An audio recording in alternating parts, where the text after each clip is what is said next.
Well, আচ্ছা আমরা তাহলে আমাদের বাকি ডিসকাশন পরে সারি। এই যে সাফির ভাই চলে আসছে। আসসালামু আলাইকুম সাফির ভাই, শুনতে পাচ্ছেন? হ্যাঁ, লাউড ক্লিয়ার। আচ্ছা, এখানে আমরা এখন পর্যন্ত আমাদের আসছে কয়জন দেখালো? 10 জন, আপনি আমি বাদ দিয়ে 8 জন আছে আর কি। আমি একটু বলে দিই, আপনি তো জানেন আপনি আমাদের গ্রুপেরই লোক। তো যাদের অ্যাপ্লিকেশন অ্যাকসেপ্ট হয়ে গেছে তারা আসলে এখানে আমরা একটা ডিসকাশন সেশন করি আর কি। সাফির ভাই কিছুদিন আগে পিএমপি পাস করছে। উনি পরীক্ষা দিছে হচ্ছে প্রবমেটিক, এটা না তো? ঠিক আছে সাবির ভাই, আপনি তাহলে নিজেই শুরু করেন। হ্যাঁ, আপনি আপনার, আমি আপনাকে একটু বলি। সেটা হচ্ছে যে প্রথমে আপনি একটু সংক্ষেপে আপনি how you take the preparation, আপনি কিভাবে প্রিপারেশনটা নিয়েছেন সেটা একটু শেয়ার করেন। এরপরে আপনি এক্সাম সেন্টারের এক্সপেরিয়েন্সটা ওটা একটু শেয়ার করেন, ওটাতে একটু বেশি ফোকাস করেন। আপনার প্রিপারেশন স্টেপটার মধ্যে আপনি মূলত কভার করবেন how you have cover the gaps, আপনি কিভাবে গ্যাপটা কভার করছেন, আর এক্সাম সেন্টারের এক্সপেরিয়েন্সটা কভার কিরকম, প্রশ্নগুলো কেমন আছে, এগুলো আপনি শেয়ার করেন। তারপরে উইল আস্ক ইউ কোশ্চেন, আমরা আপনাকে কোশ্চেন করবো এবং তারপরে আমরা আপনি আমাদেরকে দাওয়াত দিয়ে খাইবেন আর কি কোনো এক জায়গায়। ওকে সাবির ভাই, now microphone hand over to you ইনশাআল্লাহ।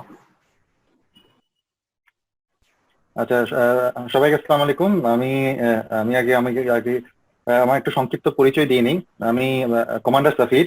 আমি বর্তমানে বাংলাদেশ নেভিতে ডেপুটি ডাইরেক্টর নেভেল অপারেশনস হিসেবে নেভেল হেডকোয়ার্টার্সে আছি। তো আমি গত নেভিতে আমি জয়েন করেছি অ্যারাউন্ড 2001-এ। তো এই লাস্ট 20 ইয়ার্স আমি নেভিতে চাকরি করার সুবাদে বিভিন্ন স্টাফ অ্যাপয়েন্টমেন্ট, বিভিন্ন অপারেশনাল বিভিন্ন অ্যাক্টিভিটিস এর মাঝখানে বিভিন্ন প্রজেক্টের সাথে সংশ্লিষ্ট হওয়ার আমার সুযোগ হয়েছিল। তো সেগুলোর উপর বেস করে আমার কাছে মনে হচ্ছিল যে একটা perhaps there is a time, this is the right time, যে আমি যদি পিএমপিটা যদি করতে পারি তাহলে পারহ্যাপস একটা সুন্দর একটা ফ্লোর তৈরি করে দিয়েছেন আমাদেরকে, যেখানে we can share and discuss about the project management issues. এবং ওনার এই ফোরামে আলটিমেটলি আমি যে কিছু বলতে পারছি, এই জন্য আমি ওনাকে প্লাস হচ্ছে যারা আপনার অডিয়েন্স যারা আছেন তাদেরকে অসংখ্য ধন্যবাদ জানাচ্ছি। তো আমি বেসিক্যালি আমার এখানে যে প্রেজেন্টেশন সেটা আমি কভার করব নেক্সট উইথিন 20 মিনিটসের মধ্যে আমি চেষ্টা করবো শেষ করতে আমার স্কোপটা। এবং তারপরে ফয়েজ ভাই যেভাবে বলেছেন যে আমি আমার কোয়েশ্চেন অ্যান্সার গুলো আমি সেভাবে আপনাদেরকে কোয়ারি থাকলে আমি সেটা জানাবো। আমাকে শোনা যাচ্ছে ফয়েজ ভাই? আমি তো শুনতে পাচ্ছি পরিষ্কার। মানে আচ্ছা, ঠিক আছে। তো ভাইয়া আমি আমি আমার যে যখন আমি পিএনপি যখন শুরু করলাম তখন, হ্যাঁ সাকিল কিছু বলবা? না আমি শুনতে পাচ্ছেন সবাই? জি এখন শোনা যাচ্ছে। এখন মাঝখানে কতক্ষণ ডিসট্রাক্ট হয়েছিল। জি ক্লিয়ার, আমরা শুনতে পাচ্ছি। শোনা আছে? আচ্ছা। তো বেসিক্যালি প্রজেক্ট ম্যানেজমেন্টের জন্য আমাদের যখন আমি পিএমপি যখন করতে গেলাম তখন ফার্স্টেই যেটা মাথায় যেটা আসে যে হোয়াট ইজ দি অবজেক্টিভ। অবজেক্টিভটা আমরা সবাই ওভারঅল জানি যে আসলে প্রজেক্ট ম্যানেজমেন্ট পাস করা, but exam point of view থেকে আমি যদি চিন্তা করি তাহলে বেসিক্যালি আমাদের কি অবজেক্টিভ? আমাদের অবজেক্টিভ হচ্ছে কোয়ালিফাই করা। কোয়ালিফাই করার জন্য যদিও এখানে কোনো সেট বার নাই, তারপরেও একটা রাফ ফিগার আমরা অ্যাজিউম করে নেই যে পারহ্যাপস একটা যদি 70%-এর উপরে যদি গ্রেড তোলা যায় তাহলে we will be able to qualify. Second objective হচ্ছে যে to finish the exam within the stipulated period, that is within the 4 hours. এবং থার্ড যে ইস্যুটা উইচ ইজ মোস্ট ইম্পর্টেন্ট আমি বলবো, এটা কোথাও বইতে কোথাও লেখা নাই, সেটা হচ্ছে যে পরীক্ষার হলে যে স্ট্রেস বা প্রেশার এটাকে ম্যানেজ করা। তো বেসিক্যালি এই তিনটা অবজেক্টিভটা মাথায় রেখে হোয়াট আই ডিড, আমি যেটা করেছি সেটা হচ্ছে যে আমার কাছে মনে হয়েছে যে আমি এমন একটা বেঞ্চমার্ক সেট করব যেটা কারণে আমি এই তিনটা অবজেক্টিভ যাতে ফুলফিল করতে পারি। তো হোয়াট আই ডিড, যে আমি আমার যখন এক্সাম সিমুলেটরে যখন আমি পরীক্ষাগুলো দিচ্ছিলাম তখন আমি আমার বেঞ্চমার্কটা 70% থেকে একটু উপরে নিয়ে যে আমি আই সেট একটু 80%। দেন পরীক্ষা যেটা আমরা দিচ্ছি 4 ঘন্টার মধ্যে, দ্যাট আই সেট লাইক 3.5 ঘন্টার মধ্যে শেষ করা। এবং 3.5 এইটা গেলো টাইম এবং হচ্ছে আপনার অবজেক্টিভ, বাট মোস্ট ইম্পর্টেন্ট যেটা স্ট্রেস। তো একটা সত্যি কথা বলতে কি যে পরীক্ষার হলে যে স্ট্রেসটা, এটা আসলে আপনি যতই মক এক্সাম দেন না কেন সেখানে কিন্তু এই স্ট্রেসটা কখনো আপনি ফিল করবেন না। এটা ওই দিনের স্ট্রেস ফ্যাক্টরটা ইজ টোটালি ডিফারেন্ট একটা ইস্যু। তো আমি যেটা করতাম আমার প্রিপারেশনের সময় আমি কিছু আর্টিফিশিয়াল কিছু স্ট্রেস আমার উপরে ইম্পোর্ট করতাম। আর্টিফিশিয়াল কিরকম, যে আমি যখন পরীক্ষাটা দিতাম তখন আমার পরীক্ষাটা আমি দিতাম হচ্ছে এমন একটা সময় যখন আমার ব্রেন কাজ করবে না। ফর এক্সাম্পল আমার মনে আছে আমি যখন হেড ফার্স্টের প্রথম এক্সামটা যখন দিই 4 ঘন্টার, ওটা আমি দিয়েছিলাম রোজার মাসের দুপুরবেলা। আই স্টার্টেড এট 2 o'clock যখন সুগার লেভেল ডাউন থাকে। সেকেন্ড হচ্ছে যে আমি রোজার সময় ধরেন রাত 11টার সময় I started giving 4 hours exam, যখন মাথা আসলে কাজ করে না। তো এই আর্টিফিশিয়াল কিছু স্ট্রেস ফ্যাক্টর গুলো আমি ইচ্ছা করে নিজের উপরে ইম্পোজ করতাম উইথ অ্যান আন্ডারস্ট্যান্ডিং যে আমি যদি এইটার মধ্যে যদি আমি যদি একটা 75% বা আবাব যদি স্কোর করতে পারি, তাহলে পরীক্ষার হলে যে স্ট্রেস ফ্যাক্টরটা সেটা আমি মেকআপ করতে পারবো। তো এটা আমার স্টাইল, এটা নট নেসেসারি যে সবাইকে ফলো করতে হবে তা না, বাট এটা আমি চেষ্টা করতাম যে আমি একটু নিজের উপর কিছু স্ট্রেস এনে তারপরে করতে। তো পরীক্ষা হলে এখানে একটা মজার জিনিস আছে, সেটা হচ্ছে যে এখন নতুন চালু হয়েছে, সেটা হচ্ছে 10 মিনিটস ব্রেক। তো 10 মিনিটস ব্রেকের একটা স্ট্র্যাটেজি আছে, যেটা আমি একটু পরে আমি আপনাদেরকে এক্সপ্লেন করবো। তার আগে আমি একটু আগাই।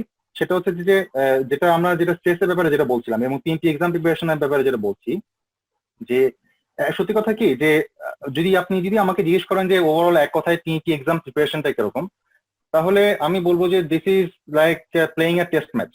হ্যাঁ, টেস্ট ম্যাচের মেইন উদ্দেশ্য হচ্ছে যে আউট হওয়া যাবে না, এখানে ক্রিজে টিকে থাকতে হবে। তো এখানে আপনি ওয়ান ডে এর মতো 4 ছক্কা পিটায় বা T20 মতো 4 ছক্কা পিটায় আউট হয়ে কিন্তু লাভ নাই। আমাদের পিএমপি যারা পরীক্ষায় যারা প্রিপারেশন যারা দেয়, তাদেরকে মোস্ট অফ দ্য কিন্তু এই একটা কারণেই যে আমরা তাড়াতাড়ি শেষ করতে যেয়ে এবং তাড়াতাড়ি কিছু একটা অ্যাচিভ করতে যেয়ে পরে হাল ছেড়ে দেই। তো এখানে আসলে হাল ছাড়া যাবে না, এখানে আছে যে এখানে টিকে থাকতে হবে। আমরা দরকার হলে 2 ঘন্টা দরকার হলে প্রিপারেশন নেই, দরকার হলে 1 ঘন্টা দরকার ডেইলি প্রিপারেশন নেই, বাট এটা রেগুলার একটা কন্টিনিউটি রাখতে হবে।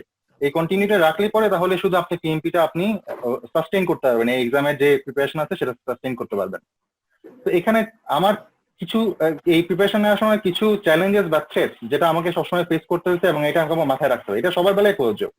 যেমন আপনার ফ্যামিলি কমিটমেন্ট আছে, আপনার অফিসের কমিটমেন্ট আছে, আপনার বাচ্চার বিভিন্ন দেখুন ইস্যু থাকে, আপনার নিজের হেলথ মেনটেন করতে হবে, স্বাস্থ্য সুরক্ষা করতে হবে, নিজে একটু হাঁটাহাঁটি করতে হয় বা দৌড়াইতে হয় বা সামথিং, না নিজের একটা হেলথের ব্যাপার আছে, আপনার একটা নিজের একটা পার্সোনাল টাইম আছে, এন্টারটেইনমেন্ট একটা ব্যাপার আছে। তো সবকিছু মিলায় এট the end of the day দেখা যাচ্ছে ওইগুলোকে মাথায় রেখে আপনার কিন্তু আপনার এই প্রিপারেশনটাও কিন্তু নিতে হচ্ছে। তো ইট ইজ নট দ্যাট যে আমি একদিন 6 ঘন্টা 7 ঘন্টা পরে পাস করে মানে সবকিছু রেডি করে হলাম, ইটস নট দ্যাট। এটা হচ্ছে রেগুলার হচ্ছে যে একটা কন্টিনিউটি একটা মেনটেন করা, যাতে করে আমরা ওই কন্টিনিউটির বেস করে আস্তে আস্তে ইনক্রিমেন্টাল স্টেপে আমরা আমাদের প্রিপারেশনটা যেটা আগাইতে পারি।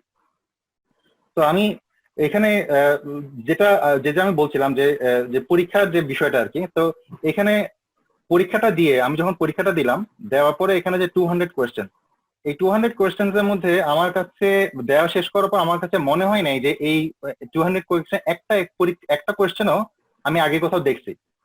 অর্থাৎ হচ্ছে কোনো চোখে কমন পড়ে না, মানে সত্যি কথা বলতেছে কোনো চোখে কমন পড়বে না। তো মক আপ টেস্ট আমরা যত বেশি দেই তত এটা লাভ এই সেন্সে যে প্যাটার্নটা ঠিক থাকবে, মানে প্যাটার্নটা এরকমই হবে, কিন্তু আপনি যখন রিয়েল পরীক্ষাটা দেবেন ওইখানে আপনি কোনো কমন কোশ্চেন পাবেন না। তো এটা একটা মাথায় রাখা একটা বিষয় আছে, এবং এইটা কিভাবে অ্যাডজাস্ট করতে হবে সেটা আমি পরে একটু আরেকবার আমি এটা বলবো। তো আমি একটু আগাই, সেটা হচ্ছে যে ফয়েজ ভাই যেটা বলছেন যে আমি প্রিপারেশনটা কিভাবে নিয়েছিলাম। তো আমি এত ডিটেলসে প্রিপারেশন কিভাবে নিব সেটা আমি বলিনি, আমি শুধু একটা কথাই বলি যে প্রশংসা করার জন্যই না, আমি বলি যে ফয়েজ ভাই যে গাইডলাইনটা যে দিয়েছেন, বিশেষ করে গতকালকে আমি দেখলাম যে উনি একটা স্লাইড শেয়ার করেছিলেন যে এই কিভাবে আপনার রিটার বইটা কিভাবে রিভিশন দিতে হবে, তারপর সেখান থেকে স্টেপ 4-5 এ কিভাবে আপনার প্রিপারেশন নিতে হবে, কখন হেড ফার্স্ট এক্সাম দিতে হবে। আমি বেসিক্যালি ওইটার উপর স্টিক ছিলাম, এবং আমার কাছে মনে হয়েছে যে ওই প্রসিডিউরটা যদি মানে কেউ যদি ফলো করে তাহলে he will be able to take a good preparation on PMP. তো আমি ওইটা ব্যাপারে যাবো না যে পিএমবো কখন শেষ করবেন, এটা কখন শেষ করবেন, তারপরে কি করবেন, এটা যাবো না, এটা ফয়েজ ভাই ডেফিনেটলি আপনাদেরকে এক্সপ্লেন করেছে। তো আমি বলবো যে দ্যাট ইজ আমার জন্য দ্যাট হ্যাজ বিন প্রুভেন, আমি ওভাবে এগিয়েছি, I was comfortable with that method. যেটা একটা বিষয় সেটা হচ্ছে যে এক্সাম সিমুলেটরের প্রশ্নের উত্তর, মানে এক্সাম সিমুলেটরের মক আপ টেস্টে আপনার সলভ করা, মক টেস্ট গুলো দেওয়া। তো এখানে আমি গ্রুপের মধ্যে প্রায় দেখছি যে আমরা সবাই শেয়ার করছি যে আমরা 70% পেয়েছি, 65% পেয়েছি, 55% পেয়েছি, সবাই আমরা বলছি এখানে। তো দিয়েই আমাদের যেটা একটা কমন টেন্ডেন্সি, এটা হিউম্যান সবারই একটা কমন টেন্ডেন্সি থাকে যে মানে একটা পরীক্ষা শেষ করে সঙ্গে সঙ্গে আবার আরেকটা পরীক্ষা দেওয়া। তো আপনি যে পরীক্ষাটা দিয়েছেন ওই পরীক্ষাটা দিয়ে সেখানে যে সমস্ত ভুল যেগুলো হয়েছে সেগুলোকে বুঝে সেগুলো আন্ডারস্ট্যান্ডিং গ্যাপ গুলোকে অ্যাড্রেস না করে যদি নেক্সট পরীক্ষা চলে যান, তাহলে যে হবে আপনার আন্ডারস্ট্যান্ডিং গ্যাপটা কিন্তু থেকে যাবে। এবং পরীক্ষা দিয়ে কিন্তু আসলে কিন্তু পরীক্ষার পিএমপি এক্সাম কিন্তু আসলে ওভাবে অ্যাচিভ করা ডিফিকাল্ট। মোস্ট ইম্পর্টেন্ট হচ্ছে যে আপনার আন্ডারস্ট্যান্ডিং এর যে গ্যাপটা যেটা আছে, যেটা আপনি আইডেন্টিফাই করছেন একটা মক আপ টেক্সট দেওয়ার পরে, সেটা দেওয়ার পরে সেটাকে বোঝা, সেটাকে পড়া, এবং অ্যাট দ্য সেম টাইম আপনি যেগুলো রাইট অ্যান্সার দিচ্ছেন, রাইট অ্যান্সারের মধ্যে অনেক সময় দেখা যায় আপনার সাথে মনে হচ্ছে আচ্ছা এটা মনে হয় একটু পরীক্ষা দেওয়ার সময় অনেক সময় মনে হচ্ছে যে এটা হয়তো আমার একটু কনফিউশন লাগতেছে, বাট যখন রেজাল্ট আসছে আপনি দেখছেন যে এটা রাইট অ্যান্সার হয়ে গেছে। তো যেগুলো কনফিউশনের মধ্যে আপনি রাইট অ্যান্সার দিচ্ছেন সেগুলো আপনি চেক করেন যে আসলে আমি যে রাইট অ্যান্সার হচ্ছে কেন রাইট অ্যান্সার হচ্ছে। সো বটম লাইন হচ্ছে যে যেটা রং অ্যান্সার হয়েছে কেন রং, এবং যেটা রাইট অ্যান্সার হয়েছে কেন রাইট, এই জিনিসটা যদি আপনি বুঝতে পারেন তাহলে কিন্তু আপনার প্রিপারেশনটা কিন্তু অনেক আগে যায়। তো ওইটা করার জন্য কিন্তু আপনাকে বইতে কিন্তু ব্যাক করতে হবে। তো ওই বারবার প্রশ্ন সলভের চেয়ে আসলে মোস্ট ইম্পর্টেন্ট হচ্ছে বই যেটা আছে সেই বইয়ের দিকে আপনার ফোকাসটা রাখা। বিশেষ করে আমি বলবো যে পিএম বুকটাই আসলে যে মূল রেফারেন্স পরীক্ষার প্রশ্ন যেটা আসবে সেটা কিন্তু আপনার কিন্তু এক্সাম পার্সপেক্টিভ থেকে যদি বলি সেটা কিন্তু আপনার পিএম বুকটাই হচ্ছে আপনার reference. Project management project manager as a whole হিসাবে রিটার অনেক সুন্দর সুন্দর অনেক কনসেপ্ট আছে, হেডফার্স্টে অনেক সুন্দর সুন্দর কনসেপ্ট আছে, দে আর এগ্রিড এবং কোনোটাই রং না, এভরিথিং ইজ রাইট। বাট আপনি যদি এক্সাম ফোকাস করেন তাহলে কিন্তু আপনার পিএম বুকটাই হচ্ছে আপনার রেফারেন্স। এবং পিএম বুকের বাইরে থেকে কিন্তু আপনার কোয়েশ্চেন কিছু আসে, যেটা আমি একটু পরে বলবো, যে কিছু প্রশ্ন আসতে পারে। আমার কাছে মনে হয়েছে পিএম বুকের বাইরে কিছু কোয়েশ্চেন আসছে, but that is not totally out of the context, that is very well within the context, যেটা কোনোভাবে কোনো না ভাবে পিএম বুকের রেফারেন্স সাথে ইন্টার রিলেটেড। এবং এটার সাথে একটা জিনিস যেটা মাথায় রাখবেন সেটা হচ্ছে যে আপনার পিএম বুকের পিএমপির যে এক্সাম আউটলাইন যেটা আছে সেখানে আপনার কিন্তু টাস্ক গুলো কিন্তু দেওয়া আছে, ইনিশিয়েটিং এ কি কি টাস্ক, প্ল্যানিং এ কি কি টাস্ক, তারপর হচ্ছে আপনার এক্সিকিউশন টাস্কগুলো, প্রশ্নটা ওই টাস্ক ধরে ধরে কিন্তু হয়। এটা একটা মাথায় রাখতে হবে যে ওই টাস্ক গুলো ধরে ধরে কিন্তু আপনার প্রশ্নগুলো কিন্তু এসেছে। এবং আমার কাছে মনে হচ্ছে যে ওই টাস্ক গুলো যদি আপনি এক্সাম আউটলাইনের টাস্ক গুলো যদি আমরা মাথায় রাখি এবং সেটার সাথে যদি পিএম বুক রেফারেন্সটা মিলিয়ে যদি আমরা পড়ি তাহলে আমাদের প্রিপারেশনের জন্য অনেক ভালো হবে। এটার পাশাপাশি রিটার দরকার আছে। রিটার বেশ কিছু ভালো ভালো কনসেপ্ট আছে, যেমন প্রকিউরমেন্ট ম্যানেজমেন্টে তার কিছু ভালো ভালো কিছু কনসেপ্ট আছে, PICC project perform integrated change control, এখানেও কিছু ভালো কিছু তারা কিছু আলোকপাত করেছে, রিসোর্স ইন্টিগ্রেশন শিডিউল, এগুলো তো আপনার রিটার বেশ কিছু ভালো কনসেপ্ট আছে। আর at the end of the day please fall back to PM book. যেমন রিটার আবার দু একটা কনসেপ্ট আছে যেগুলো আবার একটু ডিফারেন্ট, পিএম বুকের সাথে একটু ডিফারেন্ট। যেমন আপনার যে আপনার কস্ট বেসলাইনটা কোথায় সেট হবে, তারপর হচ্ছে forward pass back pass method, এখানের মধ্যে কিছু ডিফারেন্স আছে পিএম বুকের সাথে রিটার। তো যে সমস্ত জায়গায় ডিফারেন্স পাবেন সেগুলোর ব্যাপারে please fall back to PM book reference. Foyez ভাই, এম আই অডিবল? শুনতে পাচ্ছি, হ্যাঁ শুনতে পাচ্ছি ভাইয়া। আচ্ছা ঠিক আছে, ওকে ভাই, আমি যেটা চেক করে নিলাম যে না ইটস ওকে, আমরা যদি শুনতে না পারি আমরা চিৎকার করবো, চিন্তা করেন না। আচ্ছা ঠিক আছে ঠিক আছে। তো এখানে একটা জিনিস, আচ্ছা তো এইটার সাথে আরেকটা জিনিস যেটা বলে রাখি সেটা হচ্ছে যে আমরা সিমুলেটর যে এক্সাম যেগুলো আমরা দিচ্ছি, তো পিএম বুকের এক্সাম, পিএমপির এক্সামটা দেখে আমার কাছে মনে হয়েছে যে ফয়েজ ভাইয়ের যে সিমুলেটর যেটা আছে এটার কোয়ালিটি অনেক অনেক ভালো। আমি বলবো, আমি প্রশংসার জন্যই বলছি না, ফয়েজ ভাইয়ের যে পিএমপি যে এক্সাম সিমুলেটর সেটার সাথে আমার কাছে মনে হয়েছে এখানে অনেক ভালো ভালো কোয়েশ্চেন আছে, এবং এই কোয়েশ্চেন গুলোকে যদি আমরা সলভ করতে পারি তাহলে definitely we will be able to achieve a good score. But এখানে একটা ছোট জিনিস যে, না আমি প্রশংসা সবাই বলছি না, এখন আমি একটা ছোট একটা ক্রিটিসিজম করি, একটা ছোট ক্রিটিক করি। সেটা হচ্ছে যে ফয়েজ ভাইদের যে প্রশ্ন যেটা আছে সেটা হচ্ছে যে আপনি যদি আজকে যখন একটা 1 ঘন্টা বা 2 ঘন্টার প্রশ্ন যদি দেন তাহলে কালকে যখন একটা প্রশ্ন দিতে যাবেন কিছু রিপিটেশন আসবে। হ্যাঁ, কিছু রিপিটেশন আসে। তো ফর এক্সাম্পল আপনি এখন একটা 1 ঘন্টার একটা পরীক্ষা দিলেন, কালকে আবার একটা 2 ঘন্টা পরীক্ষা দিলেন, তো তখন দেখবেন ওই 2 ঘন্টা পরীক্ষায় আগের যে 1 ঘন্টা যেটা পরীক্ষা দিয়েছেন ওইখান থেকে 2-1টা রিপিটেশন হয়। তো আমি বলবো যে যেহেতু এখন সবাই আমরা সিমুলেটর এক্সাম দিচ্ছি, ফয়েজ ভাইয়ের যে কোশ্চেন ব্যাংক যেটা আছে এটাকে আপনি 4 ঘন্টার জন্য আপনি প্রিজার্ভ রাখেন, এটা হলে আপনার জন্য সবচেয়ে ভালো হবে আমার যেটা মনে হয় আর কি। 4 ঘন্টার জন্য রাখেন, তাহলে আপনার ওই 1 ঘন্টা 2 ঘন্টা এর আগে যে সমস্ত প্রশ্ন যেগুলো উত্তর দিয়েছেন সেখান থেকে আপনার কমন পড়ার প্রশ্ন কম, এবং পারহ্যাপস আপনার অ্যাসেসমেন্টটাও মোর অ্যাকুরেট হবে, যেটা আপনার যখন আপনার ফাইনাল 200টা এক্সাম দেওয়ার পর যে রেজাল্টটা যেটা আসবে। আচ্ছা, তো এইটার পরে যেটা নেক্সট যেটা আলোচনা করবো সেটা হচ্ছে যে এক্সাম সেন্টারের ব্যাপারে একটু বলি। আচ্ছা সাবির ভাই, দাঁড়ান এক্সাম সেন্টারে পরে যান, আমি আগে এগুলো একটু পয়েন্ট করে ক্লিয়ার করি, যেমন বাকিদের সুবিধার জন্য আর কি। যেমন আপনি একটা পয়েন্ট যেটা বলছেন আর কি, সেটা হচ্ছে যে আপনি একটু কমান্ডো স্টাইলে ট্রেনিংটা নিছেন, এটা কি আপনার ডিফেন্স ব্যাকগ্রাউন্ড এই কারণে নাকি? যেমন আপনি এটা আমার কাছে মনে হয়েছে ভাই যে পরীক্ষার হলে পারহ্যাপস আমি একটু নার্ভাস হয়ে যাব, তো ওই নার্ভাসনেসটা যাতে আমি যেন একটা সার্টেন একটা কনফিডেন্স যাতে আমার কাছে থাকে, এই জন্যই আমি পরীক্ষার প্রিপারেশনের সময় এই আর্টিফিশিয়াল প্রেসার গুলোকে আমি নিজের মাথার উপর আনতাম, এটা আমার স্টাইল। আচ্ছা ঠিক আছে, আমি এখানে একটা কনক্লুশন দিই আর কি, যে সাবির ভাই নেভি ব্যাকগ্রাউন্ড, তো মানে উনি আসলে একটু এইসব ব্যাপারে ওনারা একটু স্ট্রেস নিতে অভ্যস্ত, ওদেরকে এইভাবেই তৈরি করা হয়েছে যাতে ওনারা বাংলার সীমানা ঠিক রাখতে পারে আর কি। তো এটা আপনারা নিতে পারেন। উনি যেটা বলছে দেখেন, উনি ওই সুগার যেখানে যখন আমাদের প্রবলেম হয় আর কি, ব্লাড সার্কুলেশন এন্ড আদার্সে, তো ওই সময় উনি পরীক্ষাটা দিয়ে স্টেজটা নেওয়ার চেষ্টা করছে। তো এটার একটা ড্রব্যাক একটা আছে যে আপনার যদি স্কোর কম হয় আপনার কনফিডেন্স লেভেলটা যেন না কমে, এটা উনি বলে নাই বিকজ অফ ওনাদের আসলে কনফিডেন্স লেভেলটা কমে না, কারণ আর্মিতে যখন ট্রেনিং গুলো দেওয়া হয় তারা আসলে এই কনফিডেন্স বুস্ট আপের জন্য এই কাজগুলো করে। এখন আপনি যদি এইভাবে চিন্তা করেন, আপনি তো আবার আর্মি ট্রেনিং থেকে আসেন নাই, এখন আপনি যদি একটা সময় আমি এটা ইন্টারাপ্ট করি ভাই। আমি কিন্তু এমন না যে আমি যখন হেড ফার্স্ট যখন পরীক্ষা দিয়েছিলাম, প্রথম পরীক্ষা দিয়েছিলাম, I could not finish within 4 hours. হ্যাঁ, এবং আমার রেজাল্টও কিন্তু খুব একটা ভালো ছিল না, আমি মানে 55% না সামথিং স্কোর করছি। হোস্তারা ম্যাডাম আছেন না? হোস্তারা ম্যাডাম আছেন তো? ম্যাডাম আপনি আছেন তো? এই দেখছেন আপনার কাহিনী কিন্তু বলে দিল আর কি। হোস্তারা ম্যাডাম গত ক্লাসে খুব কানাকাটি করতেছে যে ভাই আমি তো 4 ঘন্টা 20-এ শেষ করছি, আমি কি করব দেখছেন উনি বলে দিচ্ছে আর কি। ওনার হেড ফার্স্ট। আপনি একটু বলেন পরে কিভাবে আপনি 3.5 ঘন্টা আনলেন, কজ আমি কালকে ফার্স্ট দিলাম, সিমুলেটরে দিলাম, আমি কালকেও শেষ করতে পারি না, 4 ঘন্টায় 62.5% আছে। আমি কাল মানে পুরা আচ্ছা তাহলে এখনো হয় নাই আর কি। আগে 74% থেকে কিভাবে 62 well will cover it up, gap analysis এটা কভার করব। হ্যাঁ বলো সাকিল। ভাইয়া আমার একটা কোশ্চেন হচ্ছে, আপনি প্রথম পরীক্ষা দেওয়ার কয়দিন পর ফাইনাল পরীক্ষা দিলেন? মানে 55% পাওয়ার পর? হেড ফার্স্টটা আমার মনে আছে, আমি মনে হয় এটা মনে হয় যে প্রথম 10 দিন রোজার সময় আমি প্রথম হেড ফার্স্টটা প্রথম দিলাম। তারপরে হচ্ছে আপনার ওই রোজার মাসে ওই যখন রাতে সেহরি খাওয়া এবং ইফতার করে তারাবি পরে বসতাম। আর আরেকটা জিনিস, এখানটা জিনিস আমার বলা হয়নি, আমি এক্সাম যে মক আপ এক্সাম গুলো আমি দিতাম 7 থেকে 10 দিন গ্যাপে।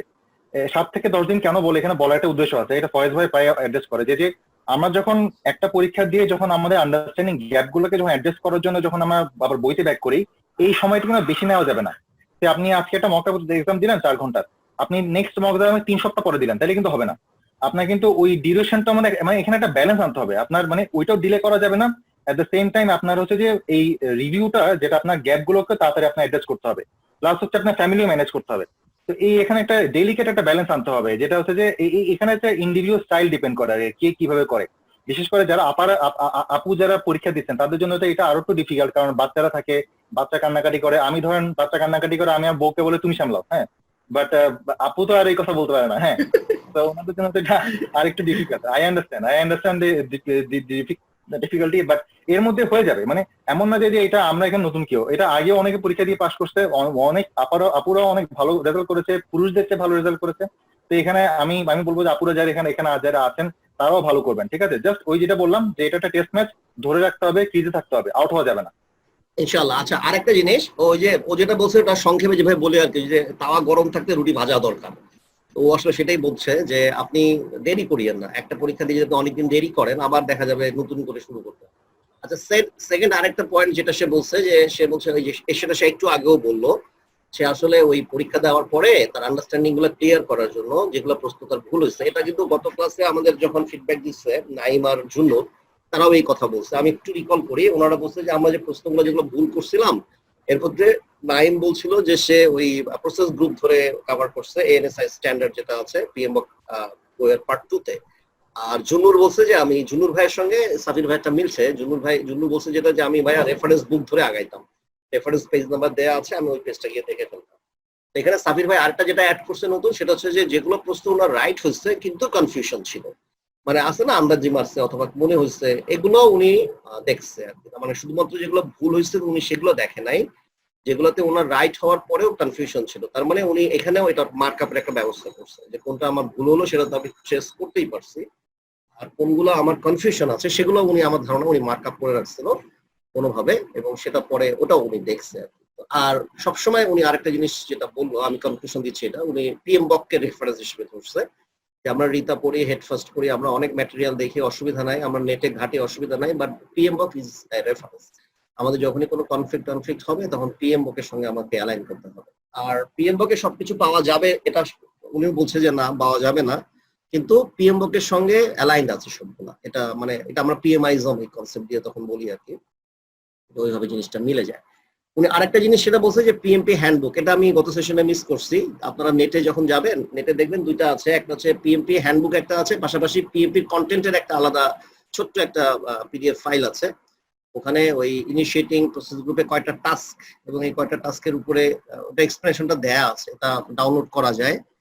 আপনি মনে হয় এটা কথাই বলতেছেন তাই না সাবির ভাই? জি হ্যাঁ, ওই এক্সাম আউটলাইন আছে, 20 পৃষ্ঠার একটা এক্সাম আউটলাইন আছে।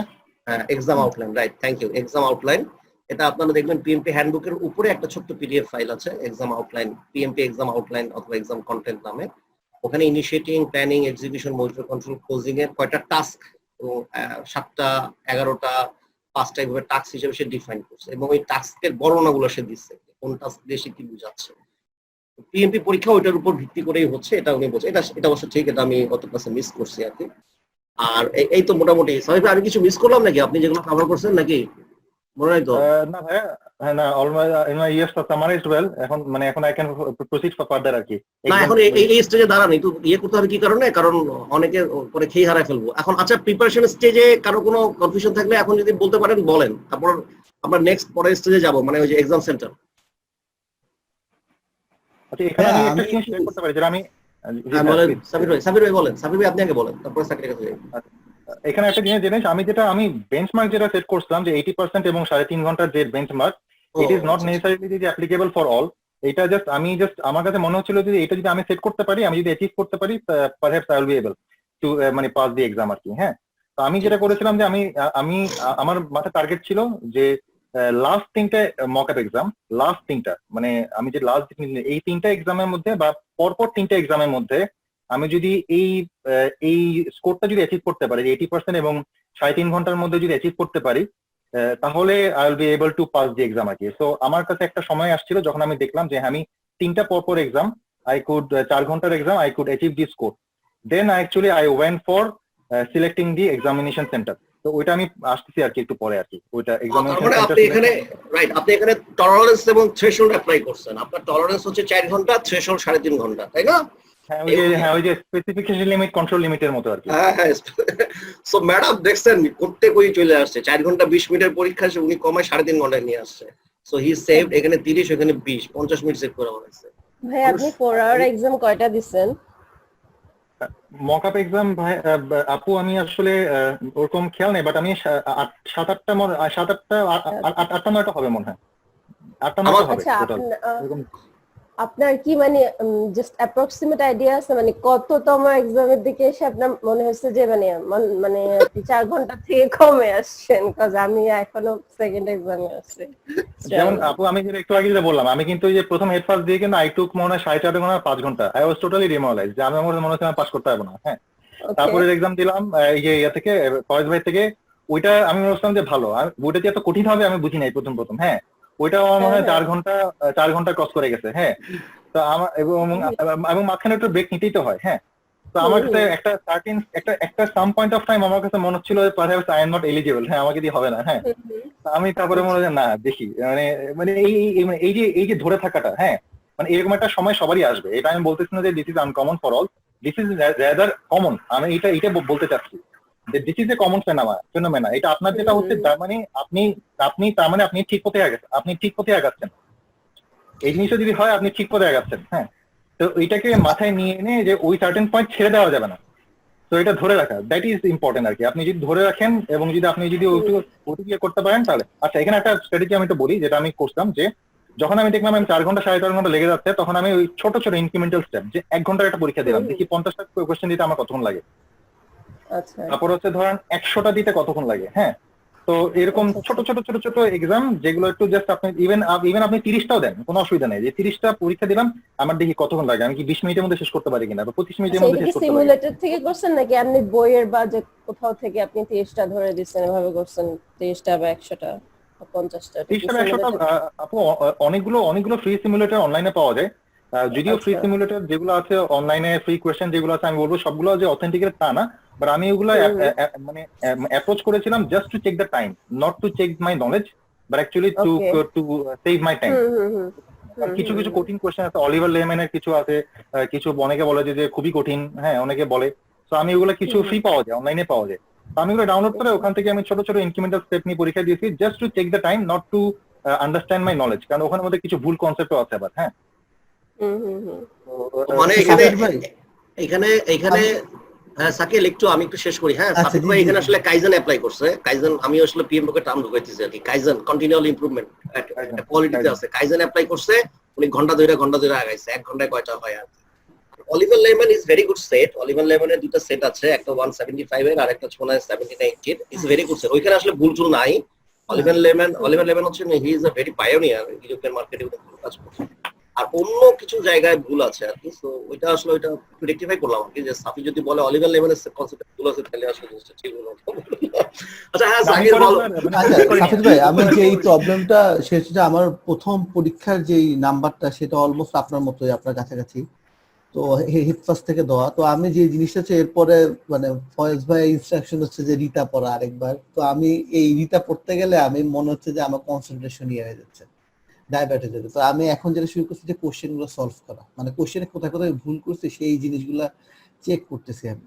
তো এখন কি আমার এই স্টেপটা কি ঠিক মানে ঠিক হচ্ছে কিনা, ফয়েজ ভাইয়ের কাছে কোশ্চেন যে এটা ঠিক হচ্ছে কিনা নাকি রিটাই পড়তে হবে। আমি আসলে ধৈর্য পাচ্ছি না, সত্যি কথা যেটা সেটা হচ্ছে যে আমার পড়তে গেলে কনসেন্ট্রেশন ডাইভার্ট হয়ে যাচ্ছে। যাতে কোশ্চেনটা যখন সলভ করতেছি তখন দেখতেছি যে আমি আরো কনসেন্ট্রেশন দিয়ে আমি এটা সলভ করতে পারতেছি। সেক্ষেত্রে ইয়াটা কি ফয়েজ ভাই এবং সামির ফাতিল দুইজনের কাছে সামির ভাই এটার ক্ষেত্রে কোনটা রাইট অ্যাপ্রোচ? ভাইয়া এখানে আপনাকে একটা ডিসিশন নিতে হবে। এখানে একটা ডিসিশন ট্রির মতো অল্টারনেটিভ একটা ডিসিশন নিতে হবে। আপনি কি কোয়েশ্চেন ধরে ধরে সলভ করে আগাবেন নাকি বই ধরে আগাবেন? হ্যাঁ, কোয়েশ্চেন সলভ করে আগালে একটা বিপদ আছে, সেটা হচ্ছে কি যে আপনার হয়তো ওই পার্টিকুলার কোয়েশ্চেনের কনসেপ্ট আপনার ক্লিয়ার হবে, বাট ওইটার সাথে অ্যাসোসিয়েটেড যে নলেজটা আছে সেটা আপনার আন্ডারস্ট্যান্ডিং এ আসতে দেরি হবে বা ওখানে আপনার গ্যাপ পড়ে থেকে যেতে পারে। তো আপনার কোয়েশ্চেন সলভ করাটা ইজ ওকে, আপনি যেটা ভুল হচ্ছে সেটা আপনি সলভ করেন, বাট আপনার মাথায় কিন্তু বই রাখতে হবে, বইটা সামনে রাখতে হবে। বইয়ের ওই চ্যাপ্টারটা, ওই পার্টিকুলার অংশটা, ওই পার্টিকুলার সাথে অ্যাসোসিয়েট যে অংশটা সেটা কিন্তু আপনার মাথায় রাখতে হবে, এবং ওইটা বই ধরে আগানোটাই বেস্ট।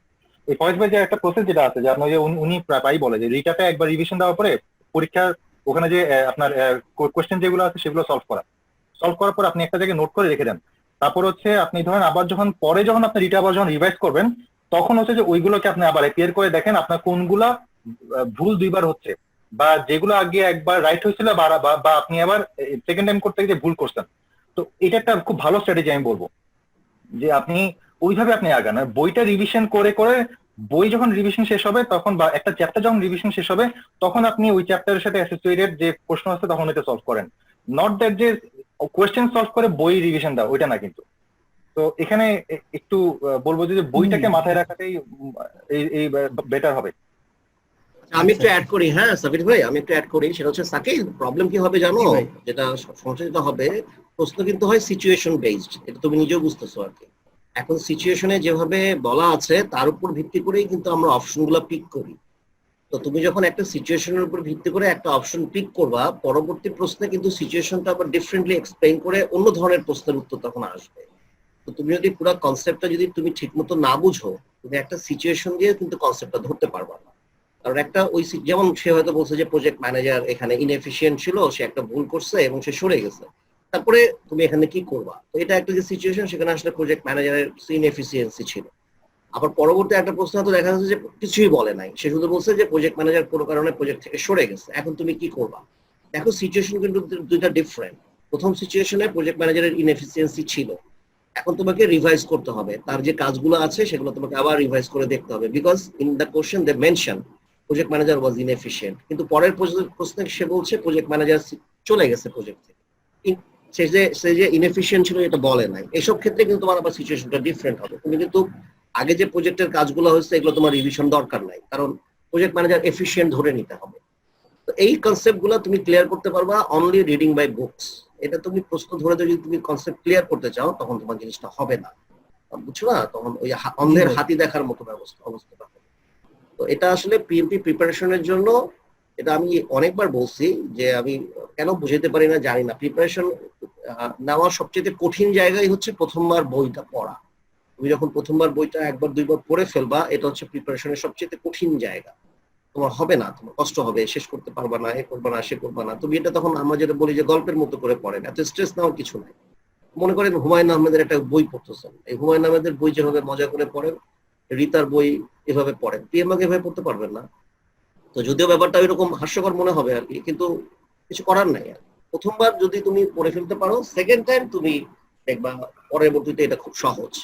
এটা তখন কষ্ট হবে না, কারণ তুমি জানো রেফারেন্স গুলো, তুমি জানো কোথায় কি ধরনের জিনিসগুলো আছে। এখন পুরা ক্লিয়ার, এটাও আমি আবার বলি যে পুরা যে তোমার প্রথমবারই ক্লিয়ার হবে এটা আশা করাটা বোকামি হবে। তো তোমার প্রথমবার ক্লিয়ার হবে না, কিন্তু যেগুলো ক্লিয়ার হয় নাই, বুঝো নাই, এটা তো বুঝছো যে এই জিনিসটা আমি বুঝি নাই। এখন যদি তুমি প্রশ্ন সলভ করো তখন জিনিসগুলো ক্লিয়ার হবে। একটা জিনিস তোমাকে সময় দিতে হবে, যে পরিমাণ সময় সে লাগে, বুঝো নাই? একটা গরুর গোশত সিদ্ধ করতে যে সময় লাগে, তুমি তো একটা মাছ সিদ্ধ করার মতোই সময় গরুর গোশত সিদ্ধ করতে পারবা না, বুঝো না এই কথাটা? জি ভাই, এখন এটা আন্ডারস্ট্যান্ড। তো লাগাইতে হবে, তো এটা বুঝো না? হ্যাঁ, তারপরে নেক্সট সাবির ভাই আর কিছু? আচ্ছা, আফতাব ভাই একটা হাত উঠাইছে ভাই, দেখি। এখানে আমি আফতাব, একটা আরেকটা জিনিস, জি আচ্ছা ভাই। জি ভাই, আসসালামু আলাইকুম। আসসালাম। আমি তো এর আগে পিএম বুক একবার শেষ করেছি ভাই, আপনার ভিডিওগুলো দেখেছি। এখন যেটা করছি আমি, যে রিতার বই চ্যাপ্টার ওয়াইজ করে পড়ছি, সাথে সাথে হচ্ছে যে আপনার ওই সিমুলেটর থেকে 30, 40, 50টা করে কোশ্চেনও সলভ করছি চ্যাপ্টার ওয়াইজ।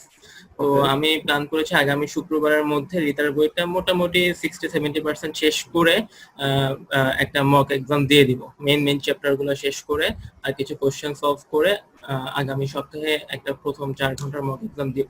তো এখানে যে সাফির ভাই বললেন যে কিছু যদি 1 ঘন্টার পরীক্ষা যদি দেওয়া হয় সিমুলেটর থেকে, কিছু কোশ্চেন রিপিট আসে, আমি যে চ্যাপ্টার ওয়াইজ কোশ্চেন সলভ করছি, আমি কি মক এক্সামে রিপিট পাবো কিনা? ওয়েল এটা আসলে সাবির ভাই তো বলতে পারবে না। সাবির ভাই আমার ধারণা প্রশ্ন অনেকগুলো সলভ করছে, এবং আমার ধারণা উনি যদি চ্যাপ্টার ওয়াইজ সলভ করে থাকে সেক্ষেত্রে ফাইনাল মানে আমাদের 4 ঘন্টার মকে রিপিট আসবে।